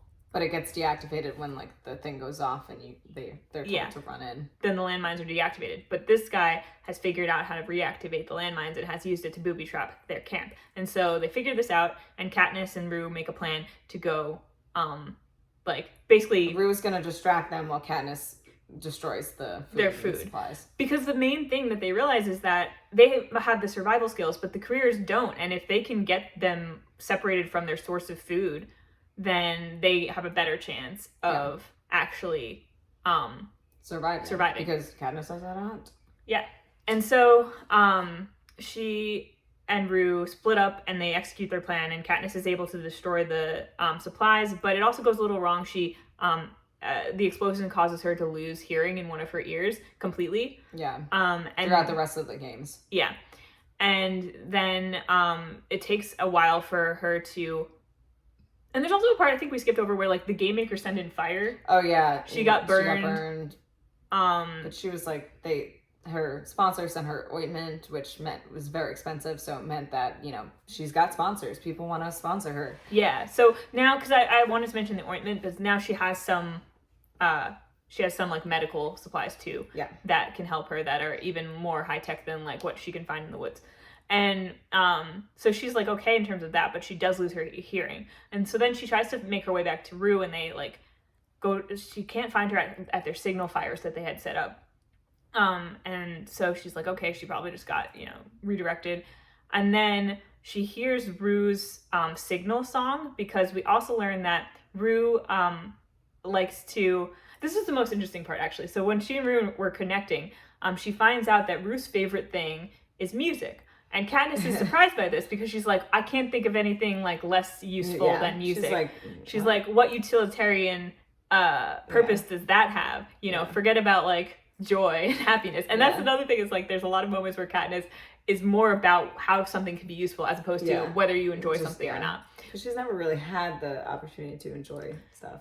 Except later on, so Rue, first of all, is like, Katniss like makes a note of this in her mind of like, oh, music. But then Rue actually shows her how music can be useful, because Rue uses like a 4-note tune to signal to her other workers in the field when it's time to go in, because she can, like, in the trees she can see like when the signal goes up for them to like be done with their work.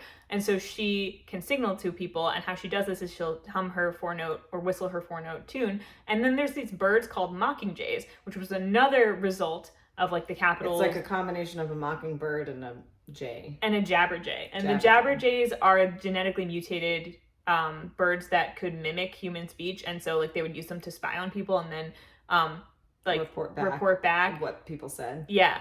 And so then in the wild, the jabberjay, like, they set them free because they didn't need them anymore, but then they ended up mating with the mockingbirds. And then so mockingbirds, they can't mimic human speech, but they can mimic like the tones and sounds of human voices, and they will pick up on like singing, especially if they like your voice. They will sing your songs.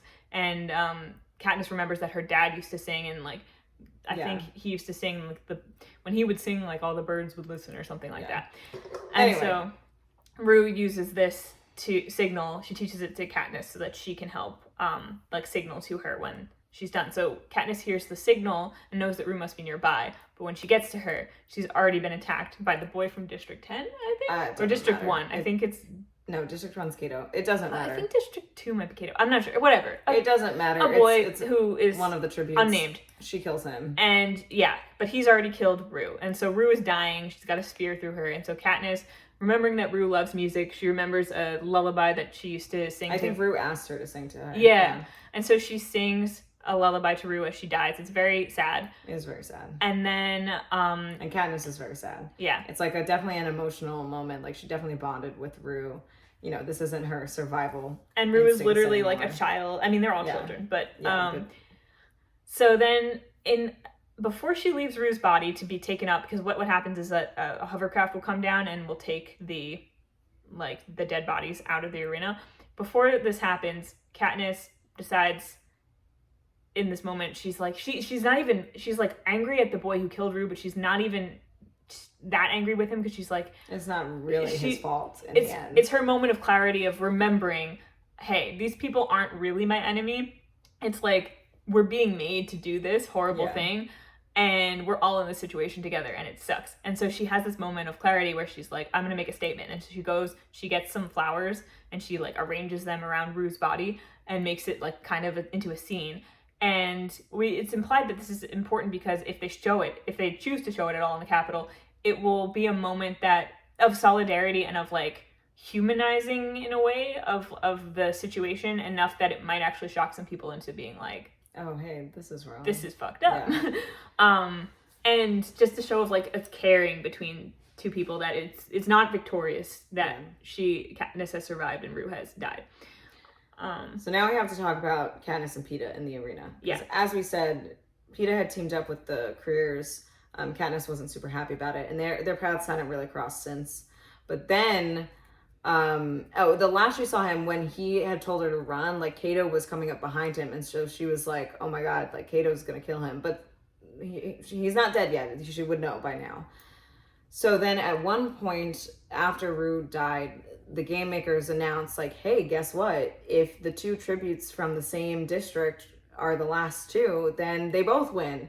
And so Katniss is immediately like, she literally says out loud, like, Peeta, and then she's like, oh shit, like, I'm gonna give my location away, which turns out to be a good thing for her, because it makes it seem like at this point, she was like, mostly, it surprises herself that she even cares that much that she would say his name, but it makes it seem to the audience like, oh, she was avoiding him, but like now, but she still really, she likes him. She still cares about him. She still cares about him. And she does care about him enough to go find him. Yes. And so this is where we get some of the most interesting, like, dichotomy between, like, Katniss the strategist and Katniss the human. Yeah. And so Katniss, first of all, one thing that she's been doing consistently throughout the arena, even before it, but especially in the arena when it's implied that they could be on camera at any and all moments, is that she's always aware of what kind of exterior she's putting forward and how people would be reading this watching from home, because she spent a lot of time, because it's mandatory viewing for everyone in the country, so she's watched a lot of Hunger Games too. And so she also, like, we'll talk about some details of like old Hunger Games that she's seen, disturbing stuff usually. So Katniss is very aware of what she is coming across as, And in this moment, she genuinely wants to find PETA, but she also thinks about how back home, if she was watching, she would hate a contestant who doesn't immediately go find their partner if they're still alive and try to work with them, because she would know the importance of like solidarity in that moment. And like she would be like, that would suck. So I want to put my best foot forward.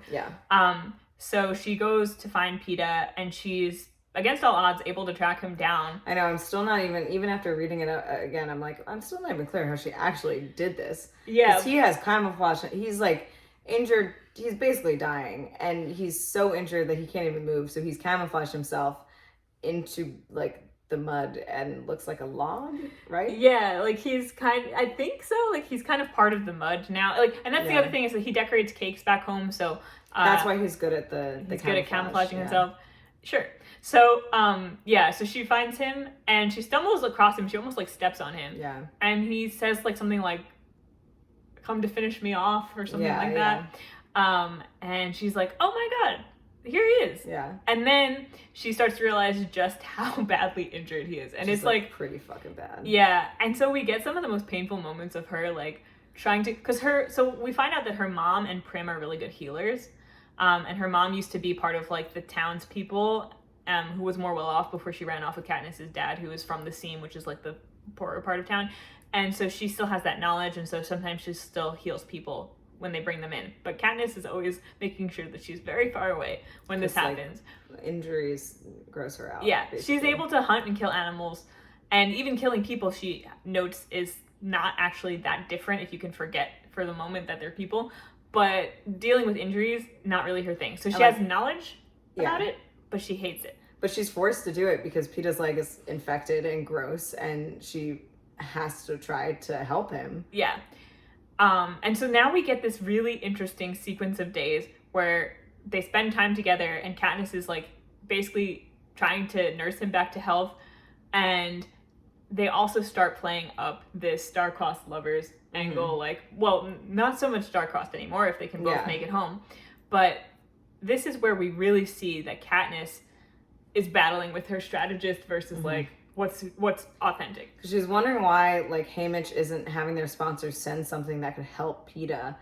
And then she gets in Haymitch's head a little bit and realizes, oh, he wants me to show more affection to Peeta. So she does. She starts like kissing him and caring for him, and like that gets Haymitch to send medication that ultimately saves Peeta's life. Yeah, and so she basically realizes that he wants them to play up this angle of the romance for the cameras, and that it's a good strategy for the viewers to get more sponsors and also like to win the audience's favor. Yeah. This is the whole reason now that they've made this rule change, is because the audience was rooting so much for Katniss and Peeta as star-crossed lovers that they want them both to win and live together. Yeah. So Haymitch is like, don't lose this angle. Yeah. Keep playing this up. And so Katniss is smart enough to realize that, even though Haymitch isn't there. Yeah, and it's implied that earlier when she did get some sponsorships, like she only got them after she did a certain thing, and she understood that, oh, Haymitch didn't send this to me until I found this because he knew like this or that. She kind of, they've already developed, like we get the sense that they have a very similar way of thinking, and so that's why they're on the same page. And so we don't know what Peeta feels about this because they don't talk about it, because you can't really talk about that strategy when you're trying to make sure it looks everyone real. believes. Yeah. Yeah. So there's a lot of like kissing, but it's not, most of it is like, it's very utilitarian. Like Katniss is doing this clearly for the camera. It's like meant to be.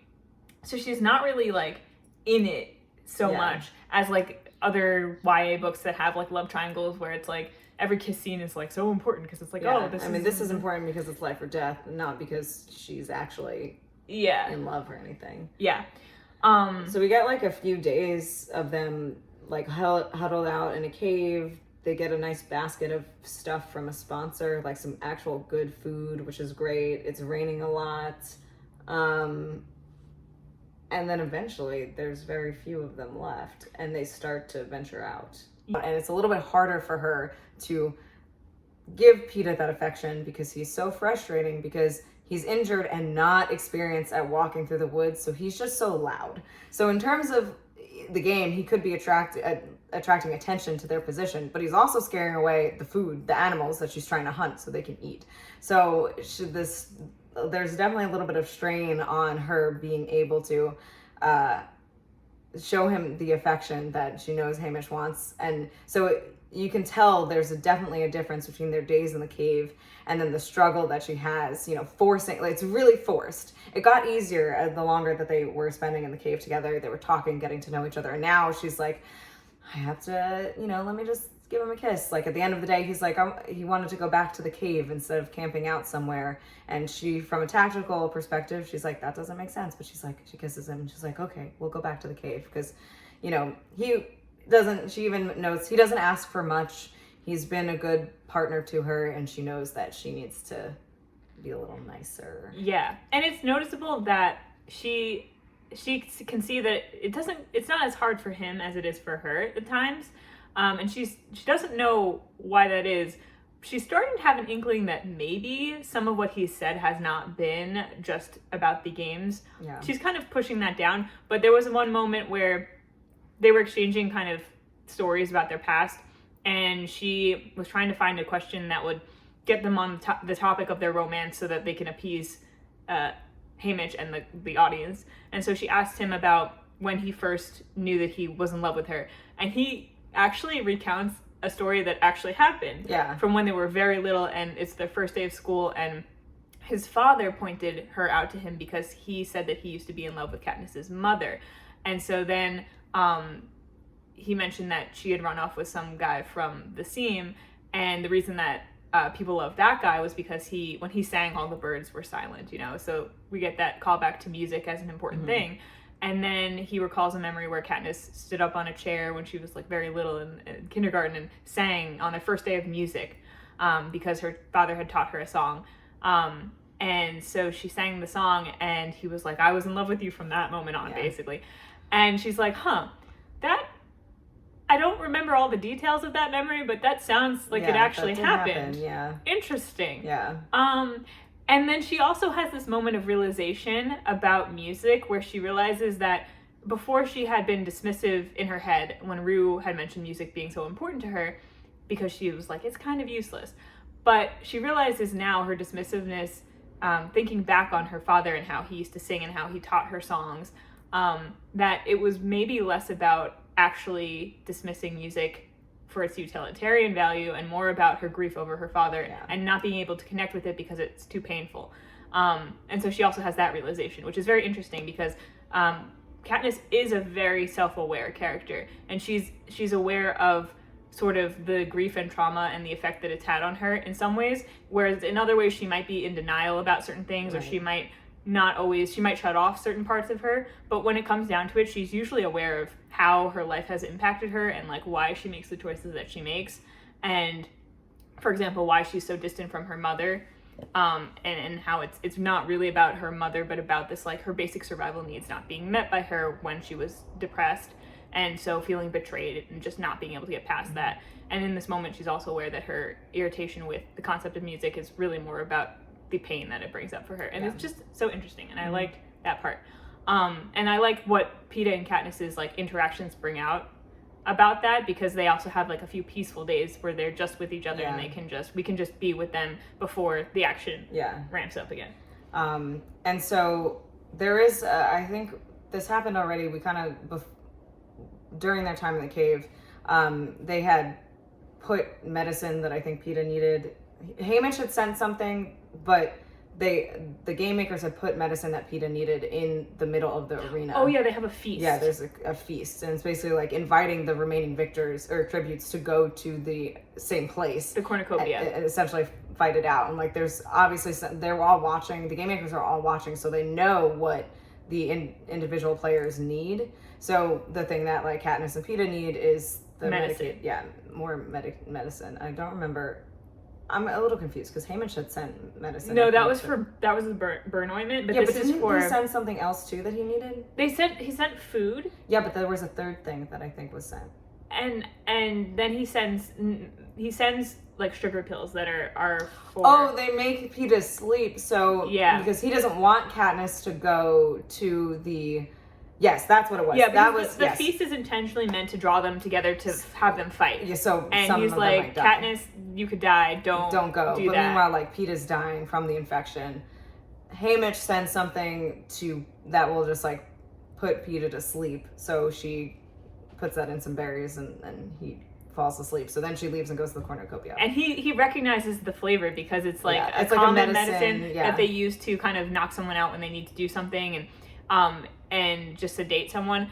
And so like he recognizes the taste in the food that he eats, and all of a sudden like he's trying to spit it out, and she's like forcing. Nope. It's kind of terrible, actually. Yeah, but it's also like because, it's understandable, but it's a terrible situation. Yeah.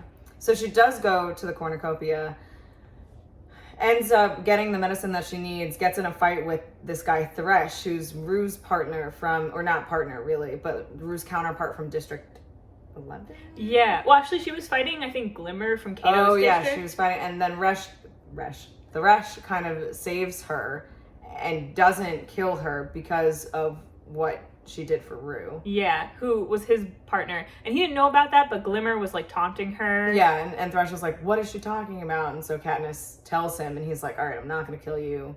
Even though, like, he didn't necessarily come to the games with any sort of affection for Rue, except for that he and Rue are in a similar position to Katniss and Peeta, where they come from an impoverished place. No one wants to be there. And so he's a bigger, stronger, older guy. You have to imagine that, like, he would have, been a little bit concerned about this tiny 12-year-old girl and not wanted her to die, Yeah. And wanted her to have some, like, even if he is a competitor and he knows that, like, he's happy that she was taken care of. He still has like a level of human respect exactly for what Katniss did and for Rue. Yeah. From coming from his district. Yeah. And again, it's like the districts that are further out have a closer culture, and the districts that are further in towards the capital have a closer culture to each other. And so we can see that again in how like they interact and like the respect that Thresh has for Katniss's actions. And that's juxtaposed against like Glimmer taunting her for doing that, basically, for helping Rue. And then we have like, and she's District 1. Yeah, or one of the careers. I'm not sure. I forget it doesn't matter which one. It doesn't matter. It's one of the closer in. And so then you have that, and immediately after you've got Thresh, who's got like a lot of respect for that and connection to it. So it's a good scene. So this is all to set up, and now this happens like while they're in the cave. They spend a few days in the cave. Katniss and Peeta. Katniss gets a scratch, but that starts to heal. Peeta starts to heal because he gets the medication. Then they go out and they're developing this affection. Then they go out. It's a little bit harder for Katniss. All of that stuff that we just recounted. Now, Thresh, they've come to find, dies, probably at the hands of Cato. So that means that it's the two of them, Cato and the girl. No, Thresh killed Glimmer, and then Cato killed Thresh. Yeah. So it's Fox Face. Yeah. I forgot about Fox Face. I was just talking about Fox Face. So she's not the one who taunted. We were saying that Glimmer taunted. Yeah, Glimmer. So Glimmer died. Glimmer was Cato's partner. Like she was the last one that Cato could have worked with her because of the rule change. Mm-hmm. But now she's dead. So it's just Thresh, Cato, and Foxface, who they haven't really seen. Yeah, which she said. And then Thresh dies. Yeah. And then Thresh dies presumably at the hands of Cato. So then it's just Katniss and Peeta, who've been hiding out in the cave, and Cato and Foxface left. Yeah. And this is where Katniss, I think, has killed 2 people up to this point. She killed at least one with the... Indirectly with the bees, and then one directly, the guy who killed Rue. So she's killed 2 people. 2 or 3, I think, yeah. Yeah, it's possible 3, but I'm not sure how many she killed with the tracker jackers and whatever. Yeah. Or if I'm forgetting something else. This next comes Peeta's first and only kill, but it's also inadvertent. There's also a question of whether he might have killed, because they attacked a girl earlier when he was with the careers, and then there was no cannon shot, so it wasn't clear if she was dead. So then he went back. It's implied he might have gone back and Mercy killed her. Yeah, so okay, this might be technically his second kill. They don't talk about it. Yeah, but it's unclear. They don't talk about it. Yeah. And the reason I forgot about that, and the reason I forgot about that is because they do kind of act like Peeta's struggling with this, even though it wasn't inadvertent. So in my head, I'm like, oh, this is his first kill. But yeah, it might have been a second. But then the first one also was Mercy killing, so it's different. She was already dying. Yeah. But so anyway, so Katniss and Peeta decide to split up a little bit because Peeta is scaring away the food. So Katniss goes to hunt. She comes back. And she's like really angry at him because they had worked out the signal, a similar one to her and Rue, and like he wasn't responding to it. She couldn't hear him, and so she's just like worried out of her mind. And then she comes back and like he's fine and he's chilling. And he's like, "Oh, I didn't hear you." And she's like, "What do you mean you didn't hear me?" Like she's getting like, honestly, a little bit of like it was because she was scared and worried, but like a little bit of an overreaction in this scenario. True, and it's one of the moments though where you do feel like she has genuine affection for Peeta. Yeah. Like it's not all about just the strategy for her. No, because she was like really worried that he died. But then she sees that like, oh, he nibbled at this cheese that they had to share, and she's like, "And you ate without me?" And he's like, "I didn't eat without you." Then Peeta's been gathering berries. She looks at the berries and she recognizes them from like when she had been hunting with her father and foraging with her father, and he told her like these are not good berries to eat. And she's like, "Peeta, did you eat any of these?" He's like, "No." And they hear a cannon shot, and which signifies someone died. And so Peeta's like, "We got to get out of here. Like Kato's probably like around and on the hunt." And she's like, "No, like I don't think that's it. Like look at these berries. Look at the cheese. Like Fox's face, whatever her name is the one who ate these, and she ate the berries because they were with the cheese, and she died." And so that leaves the three of them left. Like at this point, it's and Katniss is like sad because she's sad in general because like she doesn't, as she has these moments of realizing she really doesn't hate any of her opponents, even if they are behaving terribly, because she recognizes the situation they're in. But she also has a respect for Foxface, being that she's noticed that she's been very smart. Yeah.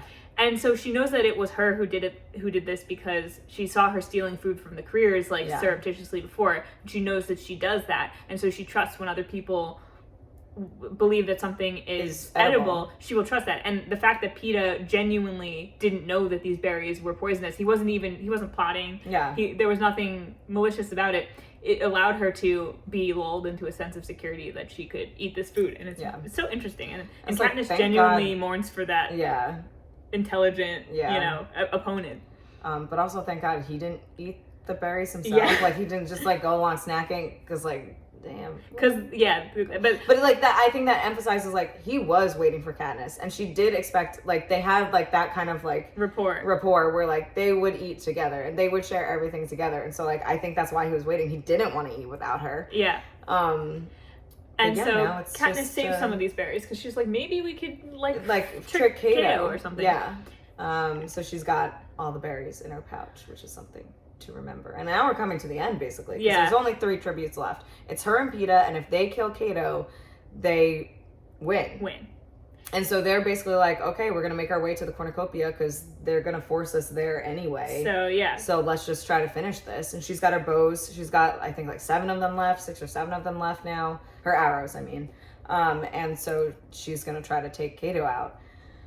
But when they get to the cornucopia, Cato's running out. They're there for a little while, and he's not showing up. Yeah, he didn't show up. And this is where I wonder if he was nervous to face them, because Cato this whole time has been portrayed kind of as this tough guy, like bloodthirsty, a little bit to the extreme. And so you feel like maybe he would be, and he's a career, so he's been training for this moment. You feel like he would be more confident, but I wonder if he had some fear going and knowing he's facing 2 people, not knowing what Katniss's high score was for, that he maybe didn't want to face them. But then the game makers make sure that he does. They force him out.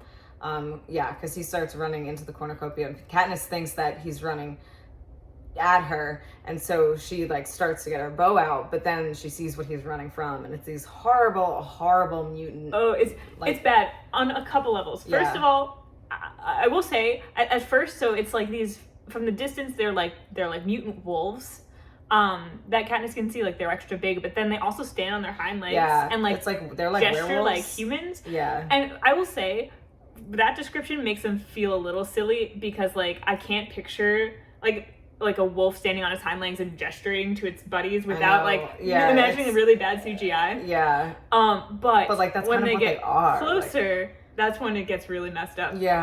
So first of all, Katniss realizes they're shooting some arrows at Cato that he's got some kind of like full body armor on that's like mesh, like you can see through, but like it's like tight to his skin, like it's and so he's barreling towards her, and she's like, oh fuck, like And then that's when she realizes he's running from something and not at her. And Yeah. it's those wolves. And this is a really wolves, good, it's a really good flip, because this whole time we've been expecting Kato to really be the aggressor, the one that they have to defeat. And like now it is the three of them like running to the cornucopia, trying to get up high enough to get away from these dogs. Yeah. And Peter just barely makes it. So it is symbolically, in a way, like, it's like the three remaining tributes against the Capitol. Yeah. Like, at this point. Very much so.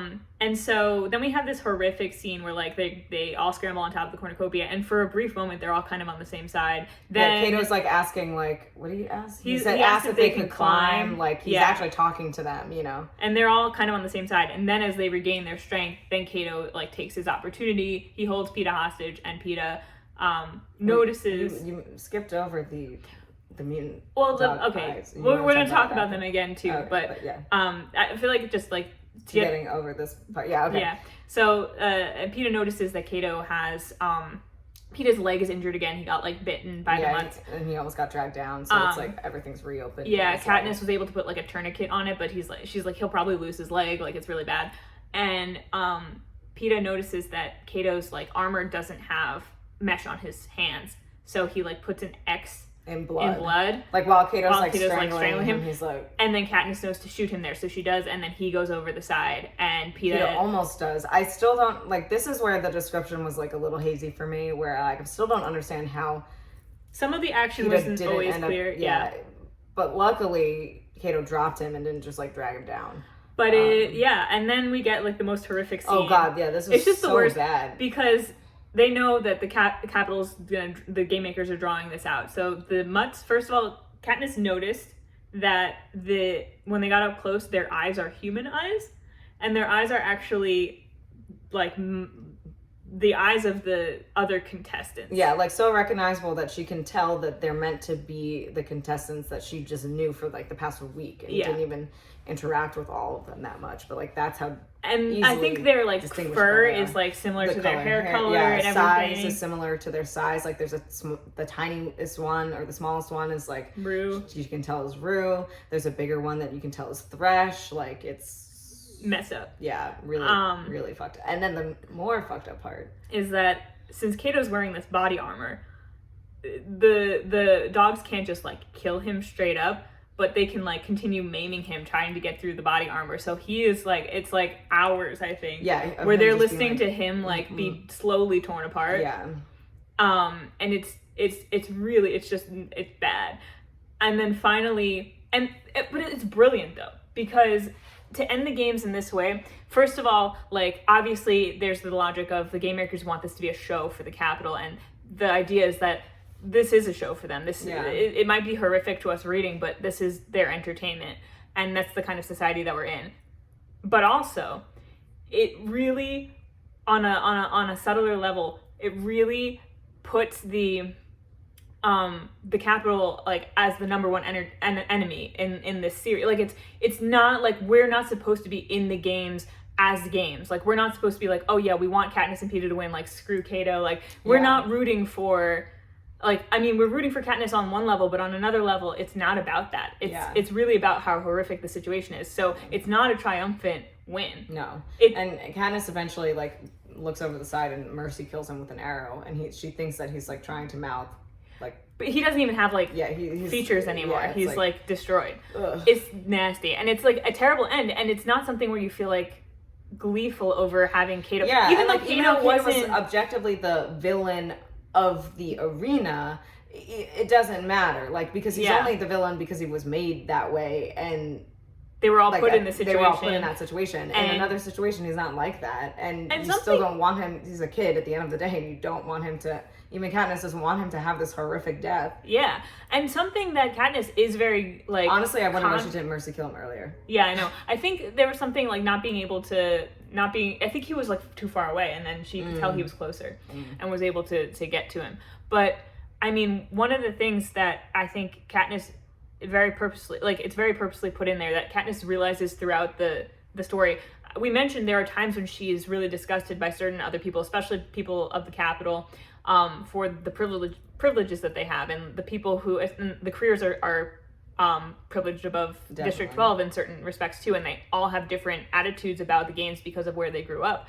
But she's also often able to like zoom out and be cognizant of like the bigger picture of this is how these people, this is the world that they grew up in, this is all that they know. And she still has that very human underlying understanding of like, we're all in this together. And it goes back to that moment in the beginning of the book we didn't talk about, but when she's with Gale in the beginning, and they go and they sell their like strawberries, I think, to the mayor's house, and they speak with Madge, the mayor's daughter, briefly. And because she's the mayor's daughter, she's privileged. She never has to take any srry. She doesn't have to. Like 2 hours ago, she doesn't have to put her name into the into the goblet of fire. I'm sorry. Yeah. She doesn't have to put her name in for the reaping extra times. But still, she makes a joke just to lighten the mood on reaping day about, oh, you know, I want to look pretty if I go to the Capitol, because I think Gale comments on her dress, or Katniss does. And Gale gets offended because he's like, well, I bet you only have like 5 entries. I have 42 or something. Oh, he didn't even say. He doesn't say that, but he's just unhappy about it. And Katniss is like, yes, I agree, in her head. Yeah. She understands, but she also has that moment of, it's not Madge's fault. Yeah. But she understands. And that's something that Katniss has always understood. And I think that's meant to show. She has both understanding for Gale and understanding that it's just his frustration about the unfairness of it. It's like, he's not intending to be like mean or hurtful, and she's not really like about to what's the word? Judge him for that. Oh, okay. And she's not about to, but she also, or reprimand him or anything. Mm-hmm. But she also has that understanding of this isn't the enemy here. Yeah, and she's got empathy for Madge, because like for Madge, it is still a scary day. She does have stuff in there, and she doesn't really understand, like Madge doesn't really understand or maybe even know exactly how much Katniss and Gale have had to do. She just doesn't have that understanding. It's not the situation she grew up in. And so that was at the beginning of the book. At the beginning. So we see this carry through, though, and ultimately in the dire circumstances that she's in, Katniss is consistently, and throughout the rest of the series, able to have empathy for people who may or may not be able to reciprocate that same kind of empathy to her. Yeah. Which I think is something that makes sense for the character that she is, but also for the position that she's been in. Yeah. So all of us were relieved when she mercy killed Cato. Yeah. And so at that point they think like, oh my God, they won, but then like nothing happens, and they're like, what's going on? And of course the Capitol gets back on, and they're like, actually, both of you can't win, only one of you can win. Yeah. And so at this point, like, Katniss like immediately, she thinks Peeta is about to kill her, because he like picks up his knife or whatever, and she's like gonna draw her bow, and he's just like chucking the knife into the water, and she's immediately like so ashamed of her reaction. But because like at this point she should have known better, but her survival instincts are just so strong. And also she still doesn't know, like ultimately when it comes down to it, she doesn't know, trust that people will put their someone else's survival over their own. That's not her first assumption. Yeah. And because as we're starting to really understand, it does seem like there's a bit more genuine emotion on Peeta's side about this whole storyline than there is on Katniss's side. Yeah. And not that there's strategy and genuine emotion on both sides. It's very interesting, but they're each more on one side than the other. And so at this point, like, Peeta's bleeding out from his open wound, and he's like, yeah, I'm gonna die anyway, just let it be me. And Katniss is like, no, I don't want that, like, that can't happen. And Peeta's like, they have to have a victor, and Katniss is like, I guess they do. I guess they do. But maybe they don't. So she's still got the berries. Yeah. If you remember, the berries that killed Foxface, the ones and they kill you pretty much immediately. Yeah. Like, it's very quickly. Yeah. So Katniss is like, no, like, it'll be both of us. Like, we'll go together. Here, you take some, I'll take some. And they're standing back to back, and they're, like, putting it in their mouths. And they hold it out so that the Capitol can see. And, like, Peeta's the one who's, like, right? I think he's the one who's, like, I want them to see. Yeah, like, what it is. Yeah. And then, so, Katniss is thinking in her head, like, they have to have a victor. They're not going to let us do that. but she's also prepared, I think, to die. Like, because there's no, like, this... Because she didn't even know if she would make it this far she anyway. didn't know if she would make it this far, and, but this, for her, is a bid for survival. Yeah. Like, she's not, this like... This is her last-ditch attempt, and she wants it to be both of them. She wants them both to live, and she's comfortable dying, I think, because she knows it's also going to be a message, because if both of them die and there's no victor, that's going to be huge and disruptive to the system. So she's like, okay, they're probably going to save me because of that, but even if they don't, like, this is going to fuck them up and screw them for everything they put me through. Which I don't think you get all of that, like, explicitly, but you can kind of tell that that's what she's thinking. Yeah. And then but she, spoiler alert, happens to be right. And they're like, no.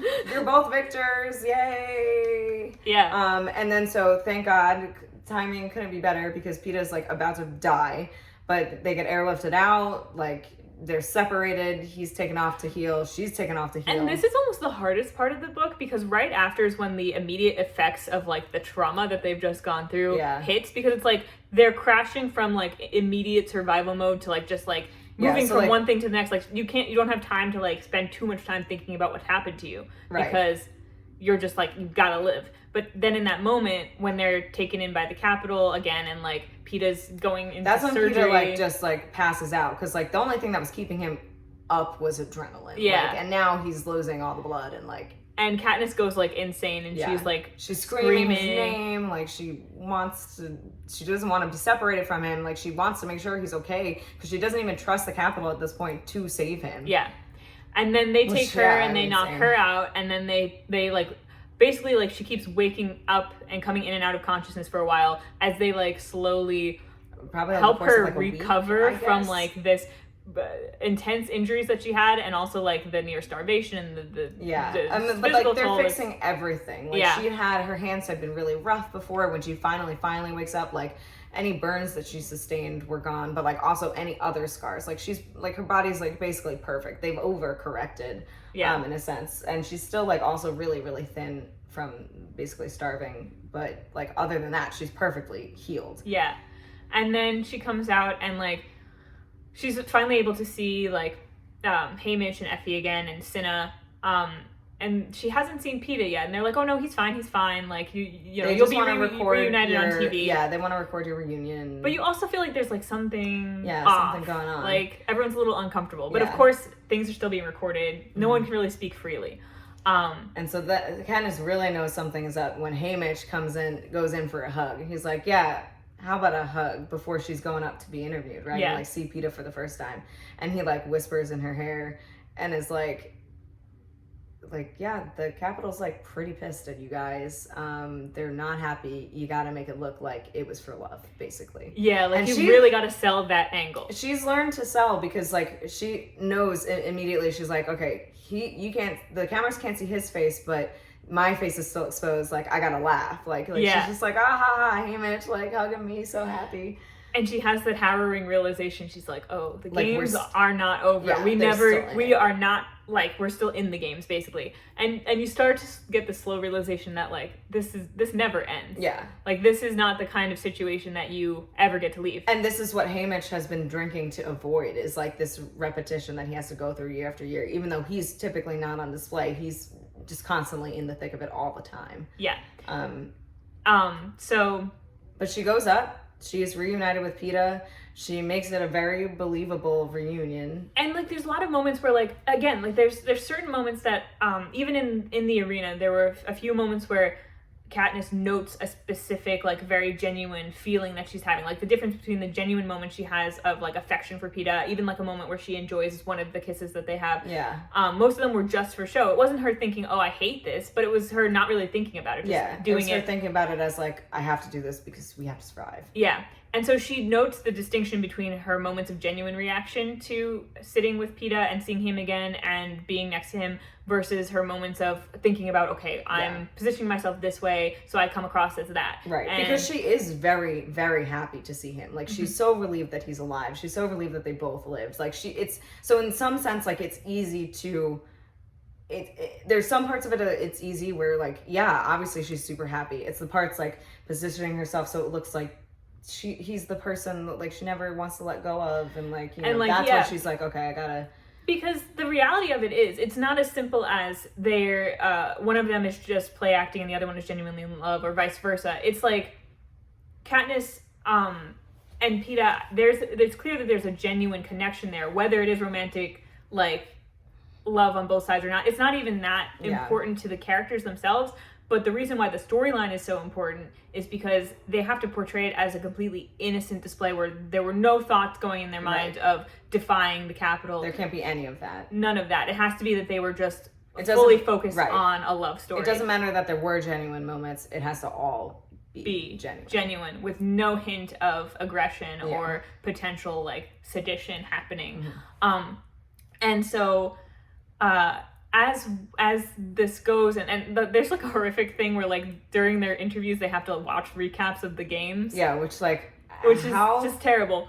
But it just goes to show you how disassociated the Capitol is. Because like, okay, sure, they're all fine watching it. No one's got even a thought about watching the people who just went through this watch it again, like relive it again after they finally got out of it. Like, but also the implication that, of course, the people in power who are conscious of this, they're aware and they know what it does, and they're like, we're gonna. This is purposeful. We want to keep you like you never leave this arena. But Katniss notices that they focus a lot on her and Peeta's relationship, and she's relieved, and she sees like, okay, I did act like there's enough there that like, and she could see that Peeta was always playing that angle, and that's when she's starting to really come to the conclusion that maybe like, Peeta was being honest when he actually said he had feelings for her, and I think that's like. That boils down to his ultimate strategy is like genuine honesty, like authenticity, and that's what enabled him to survive. And that brings us to back to one of Peeta's most important moments we didn't touch on, which is right before they go into the arena. They are able to sneak up on the roof and have an authentic conversation where no one will hear them. And one thing Peeta says to Katniss is, I don't want to let them change me in the arena. Like that's my one goal. And so we can see that whereas Katniss's main like goal has been survival. She's like, I don't know if I can, but I'm gonna try. His has been, I just don't want to become a different person. Because he's also like, listen, I'm probably not gonna be the one that makes it, but like throughout it all, like I don't want to. And like he is. It seems successful. Yeah, and she's pissed off too when he says this because she's like, she feels bad about herself, and she's like, oh, like this is his high-minded bullshit. Like she's annoyed about it. But that is, again, like it's that the survival instincts and like, and it's not even like, it's something that you can look at and not judge Katniss's position or Peeta's, but more be interested in how those two things, because you can tell it's also something that's like, it's not just played out in like Katniss versus Peeta and how they differ like externally. It's like also Katniss's internal conflict with survival versus like her moral, like higher, like your survival drive versus your like higher, like more philosophical, like moral drive. And so, it's kind of warm in here. On that note, actually, because as we come to the end of the, book, it's basically just wrapping up their Hunger Games tour, realizing they're going to have to go back, but then also continue playing the roles as they are now victors. They have to participate. They have to do this every year, basically. And like help other people, like other tributes and everything. And then we have a weird moment right before the very end where Haymitch sort of gives away the game in front of Peeta, where Katniss is realizing like she needs to talk to Peeta because she knows now like, okay, his feelings are real, and she's been not conflicted between him and Gale, but she has been kind of comparing the two in their minds, and she knows that she feels something for Peeta, but it's not what he feels for her. But like there's something. At the very least, it's like genuine affection. And she also is realizing, okay, there's something that I'm thinking about Gale for. Because Gale also at the very beginning has a weird moment for where he's like, they're in the woods together and he's like, we should run away. And he's never suggested this before because they both are so dedicated to taking care of their families, and she just laughs it off, but she's also kind of like, that's weird. But she realizes maybe that was something genuine from him, and maybe it was like a genuine desire to start a life with her. And she also isn't sure about how she feels about him. Yeah. So I mean, that's one thing I like about this book is like, okay, you've got, and even as it goes on, you've got the love triangle, but it really is not about that, and it's not shoehorned in. It is what? Yeah, no. I'm gonna. Yeah, it is very much like this.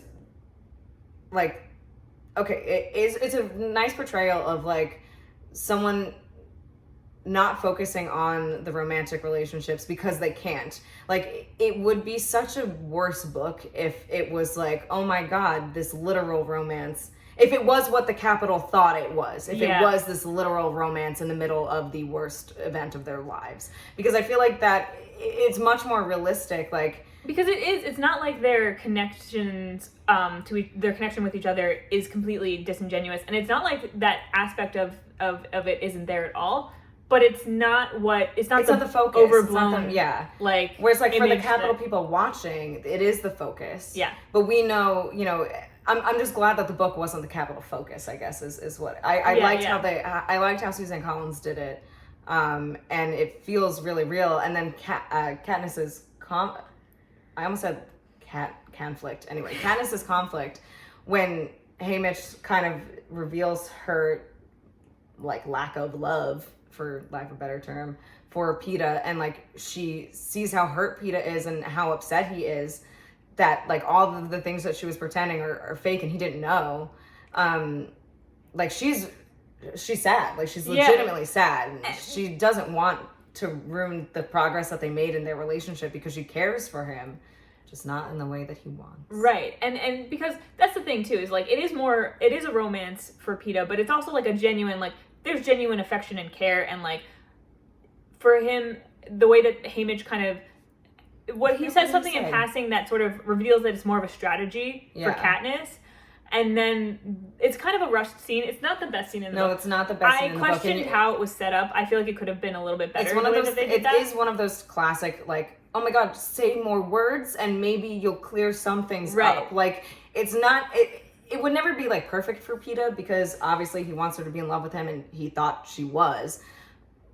But it's also like, Candace, if you just said some more words. Right, and she has a lot of thoughts. I think it's things that she doesn't even know how to express because she's never had to before, but it's like thinking about, well, okay, I don't even know what my situation with Gail is, but then there's also the fact that I already know I'm already taking care of my family, and that was always my concern. So, like, how do now that they're taken care of, because when you win, you get a lot of money and you're basically fine. So, like, what am I doing with my life now? She doesn't know.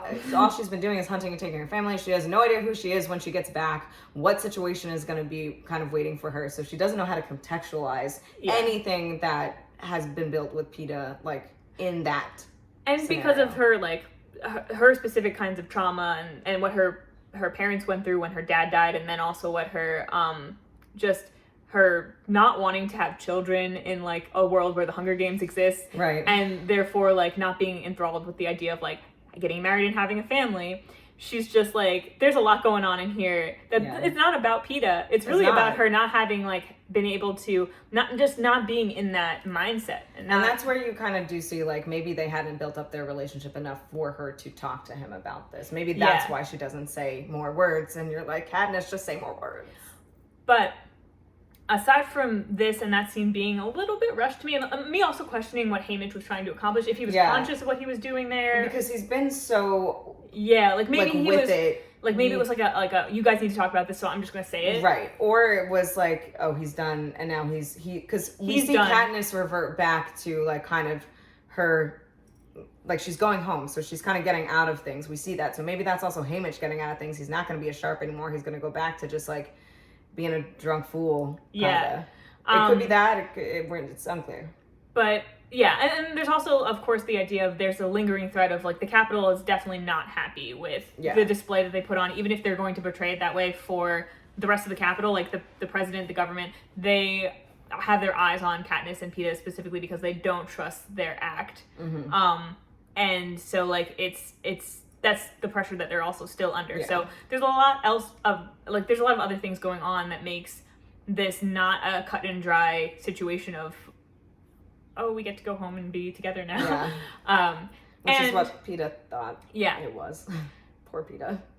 But the discussion of the love triangle a little bit more brings me to some of the, like, theory and kind of philosophy that is going on with these books that we see more in the later books, but I want to bring into play now. So I was looking up an interview with Suzanne Collins, and if you've like looked into the Hunger Games at all, you've probably seen stuff about this too, but one thing that Suzanne Collins said that she was wanting to explore in the Hunger Games was the just war theory, or just war theory in general. It's like a practice of theory where you basically philosophize about what cases in which war might be just and what cases it might be unjust, and it involves a whole bunch of things from like different tactics that you use and what is moral versus not moral, and also like who's considered a civilian, who's considered not a civilian. I studied this actually in political science, well, in one of my political science classes, but that was a long time ago. I don't really remember much. Well, I can't, that it is a theory. I can't profess to know much about it. I just did a little bit of reading on it before this, but one thing that she mentioned about specifically about PETA and Gale, because one thing I was thinking about as I was reading this was like, okay, what really was like the motivation behind having a love triangle here? Could it have just been a lot of popular young adult novels at the time had love triangles, so the publisher wanted that? Right. But I was feeling like, no, it's serving a purpose here. And you do get the sense by the end of the series, without getting into it, that the sort of the thing that Katniss is grappling with between the two of them, like PETA and Gale, it comes down to more of like an ideology. Yeah, definitely. Versus like person versus person. So like what she does say, and I won't say like what they embody, but that PETA and Gale are meant to embody like two different perspectives on like war and like the just war theory and like things like that. So they are meant to be like almost ideological opposites, foils. Yeah. And it's kind of meant to represent Katniss's own perspective and choosing a perspective ultimately in the end. And you don't really... it's more pronounced like as in the later books, But I love that, because that was something that after reading books, even when I was younger, I kind of saw PETA and Gale as that kind of these opposing forces that Katniss is choosing between, and it's not just about this boy versus that boy. Right. It's really about like something fundamental about Katniss herself that she's grappling with. Yeah. And it's really interesting. And you might, if you have not read the books, you might sort of get the gist from this conversation that the later books are maybe going to drift more into like war territory, but there's you can already see that there's the it's there, the underlying ideas are all there already. Of like that something's going to happen because there's something bubbling under the surface that's coming up now of rebellion and things like that. So you do get more of that in later books, but the seeds of it are definitely planted here. And it's really interesting to witness. And I do really love, because the thing is, I think that it's not an either or in books where you either have, you're all in on like a romance love story, or you have a really interesting ideological kind of thing going on. It's like everything I feel like should mean something in a story. Yeah. And I feel like this is good with that. Like this is definitely, especially compared to some of the other books we've been reading, like there's everything. I think it's very well thought out in terms of, it's very detailed, like the and details, the details even are of pretty important. Even of the characters' names. I mean, we already talked about Katniss and her survival skills and the detail that goes into that, but like the characters' names, you might think like PETA is kind of silly because he's a baker's son, and of course PETA is like pita bread, but it then is like Peeta, not Pita. So it's different. It's different. But then also the names of like Cinna and Cato and a lot of the capital citizens and things like that come from I think Roman and Panem, like the name Panem has to do with like the combination of the words like for bread and circuses in Latin, or it harkens back to that phrase, which is like bread and circuses was like I think it had to do with like the Roman Empire and like keeping the citizens entertained. Right, yeah. Which makes sense. And like distracted from like political issues and things like that. Which like, and the Hunger Games are both a distraction from political issues and a reminder of, what political issues could lead to. And a reminder of like, you're under our thumb. And then also like, just Katniss's name being the name of a plant that can also, help you survive, which Katniss thinks about in the book. And then like, I think Gale Hawthorne, his name's also plant related. Primrose is obviously plant related. Yeah. Does primrose have a function, or is it just a flower? I think it's just a flower. It's pretty. Yeah, that's exactly. And this leads me to my point from the beginning. My least favorite character, it's Prim. Really? Why? Yeah, it's not her fault. It's really Katniss's fault that I don't like her. But it's because she's so sheltered from the realities of even her life. She just annoys me. And again, it's Katniss's fault, because Katniss is the one who like coddles her and protects her, and like immediately, like she took her hunting one time and Prim like didn't want to kill the animals, so Katniss never took her again. And I'm like, I totally get it. You want, you know, Prim to be a kid and you want her to have that as long as possible, but also like they're not really, that's a luxury. And so she set Prim up for absolute failure going into the games. Like if Prim had to go into the games, like she would be the first one. Like she doesn't have the skills that Rue even had as a 12-year-old. Like healing is what she can do, but like that only gets you so far. And so I'm like, it's really Katniss I'm annoyed at, but it makes Prim such an annoying, like she has no agency because Katniss has done this to her. Interesting. And but you know what? So I get what you're saying there. I think it's really more of Prim through Katniss's eyes. Yeah. Because first of all, she is 12, so she's allowed to be like, you know, like less experienced at life. But also like Katniss, for Katniss, it was like she was almost like Katniss's kind of tether to like survival. Yeah. In the beginning, I think.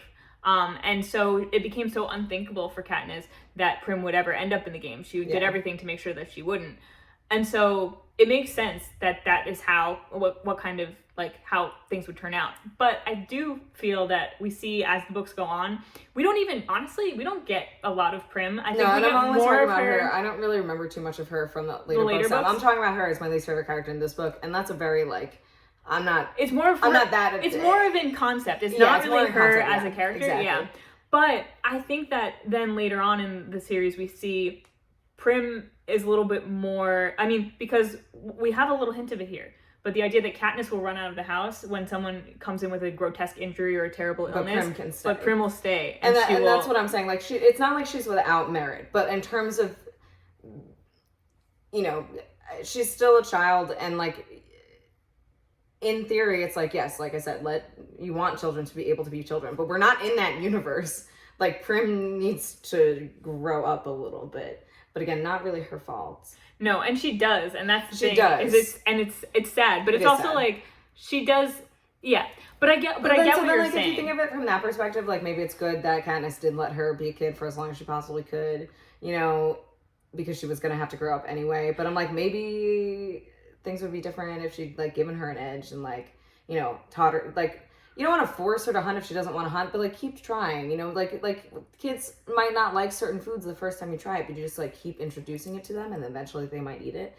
That's how I got myself to like mushrooms. But I would argue that it is good to have some characters who do not have what it takes, quote unquote, to kill. I mean, yes. But I'm also do not have to. But like if I'm thinking like if I'm an older sister in a situation where like my younger sister could potentially be reaped for the Hunger Games, I'm like, let me try to teach you some useful skills that will help you. It'll keep us alive, and you never know when you might need them. Yeah, I mean, I honestly feel like your frustration is more with Katniss. It is definitely more with Katniss, but it's just the way like it reflects like where any scene with Prim, I'm like, ugh, Prim, so just be a little bit. Yeah, I get where you're coming from. I don't agree. I just feel like my perspective is just different. Yeah. So this is quite long. Yeah. Do you have anything else to add? Let me just check my document to see if there's anything else really quick because we're here, so I might as well. Yeah.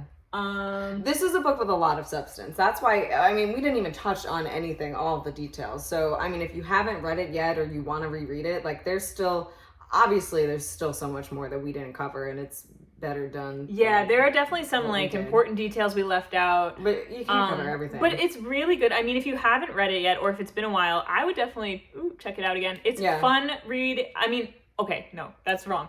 It's not a fun read. But it's also not fun. No, it's engaging. It's very engaging. I couldn't put it down same as when I was younger this whole time. I literally read it, I think, in like 2 days at least, or at most, I mean. And it's worth it. Yeah. I would say I remember the movies being a decent adaptation, but the book, it's just different. When you can be in the character's head, it's just a different experience. Yeah. And also I feel like the characters like in my head are so different from how they're actually pictured in the movie, some of them. So, well, mostly Katniss and Peeta. Yeah. So like... Yeah, Gale I pretty much think of as almost exactly like, what's his name? I don't... It's only because like... I think because he wasn't in this book as much, like if I read the next one and he's in it more, like I think then I will have him more in my head. Yeah. I don't know, Yeah. but anyway. Anyway, yeah, it's definitely an engaging read, so I do recommend it. It holds up, I think. Yeah, and there's a lot to get into. I do hope we get to the other two books. Yeah. Just because there's more we can dig into with Just War Theory and with Peta and Gale and what they represent, and like just symbolism in general. It's great. So all 12 of our viewers or listeners, please let us know if you want us to do the other two books in the series. And special shout out to Jack and Brady for requesting this one. Yeah. And for anyone else, if you have any requests or books that you want us to talk about, feel free to let us know and we'll do it. Yeah, I mean, it will depend on if we've read them or not, but we'll see. Yeah, it'll probably depend on if we've read them or not, but go for it. And then don't forget to follow us on social media. We're at Read and Repeat Podcast on Instagram. I think that's what we are on Twitter, but we're not really using that so much. And you can leave a comment, I think, now on Spotify as well as YouTube. Yeah, we're going to start putting up some more polls on there probably. So that'll be fun. And then we'll let you know what the next book is going to be. Yeah. And we've got some plans. We're going to try to also get back to the book that we skipped. We'll get back to that one. We've got some series ideas coming up. Things are going to start moving again, so look out for some of that. And thank you for listening or watching. You can find us on wherever you found us now, but YouTube, Apple Music, Spotify, Google something? Google Podcasts. I don't know how all that works. Yeah, we're on those. So, all right. Thank you. And so each Katna and Peta... Katna. That's their couple name, I guess. Katna. I keep having this... Because their like, couple name could be something else. I know. And every single time, I'm afraid I'm going to say that instead of their name. It's really bad. There's a little bunny outside. There's a teeny little bunny. Yes, Katniss would eat you. Yeah. She would. She did. She ate a lot of rabbits. Anyway. Like, what it means about cactus. What it means about cactus. Well, that is another plant name. I mean, cactus would be a good... Because cacti are resilient. They're thorny on the outside, but like I think they're edible. I think right? Like, they retain a lot of water, and so like they're good, you can, like, nutritious on the inside. What if we read that Soft has someone inside? eating the inside of a cactus? I don't know. I'm thinking of something though, right? Like that's a thing that we. Yeah, that was definitely in a book. Yeah. Somewhere. For survival, someone had to like. Was eat. it one of the ones that we did for this? No. No. It wasn't. Okay. I don't know. Anyway, cactus, Katniss. What were you saying? Before you called her cactus. I don't even remember. Probably nothing important.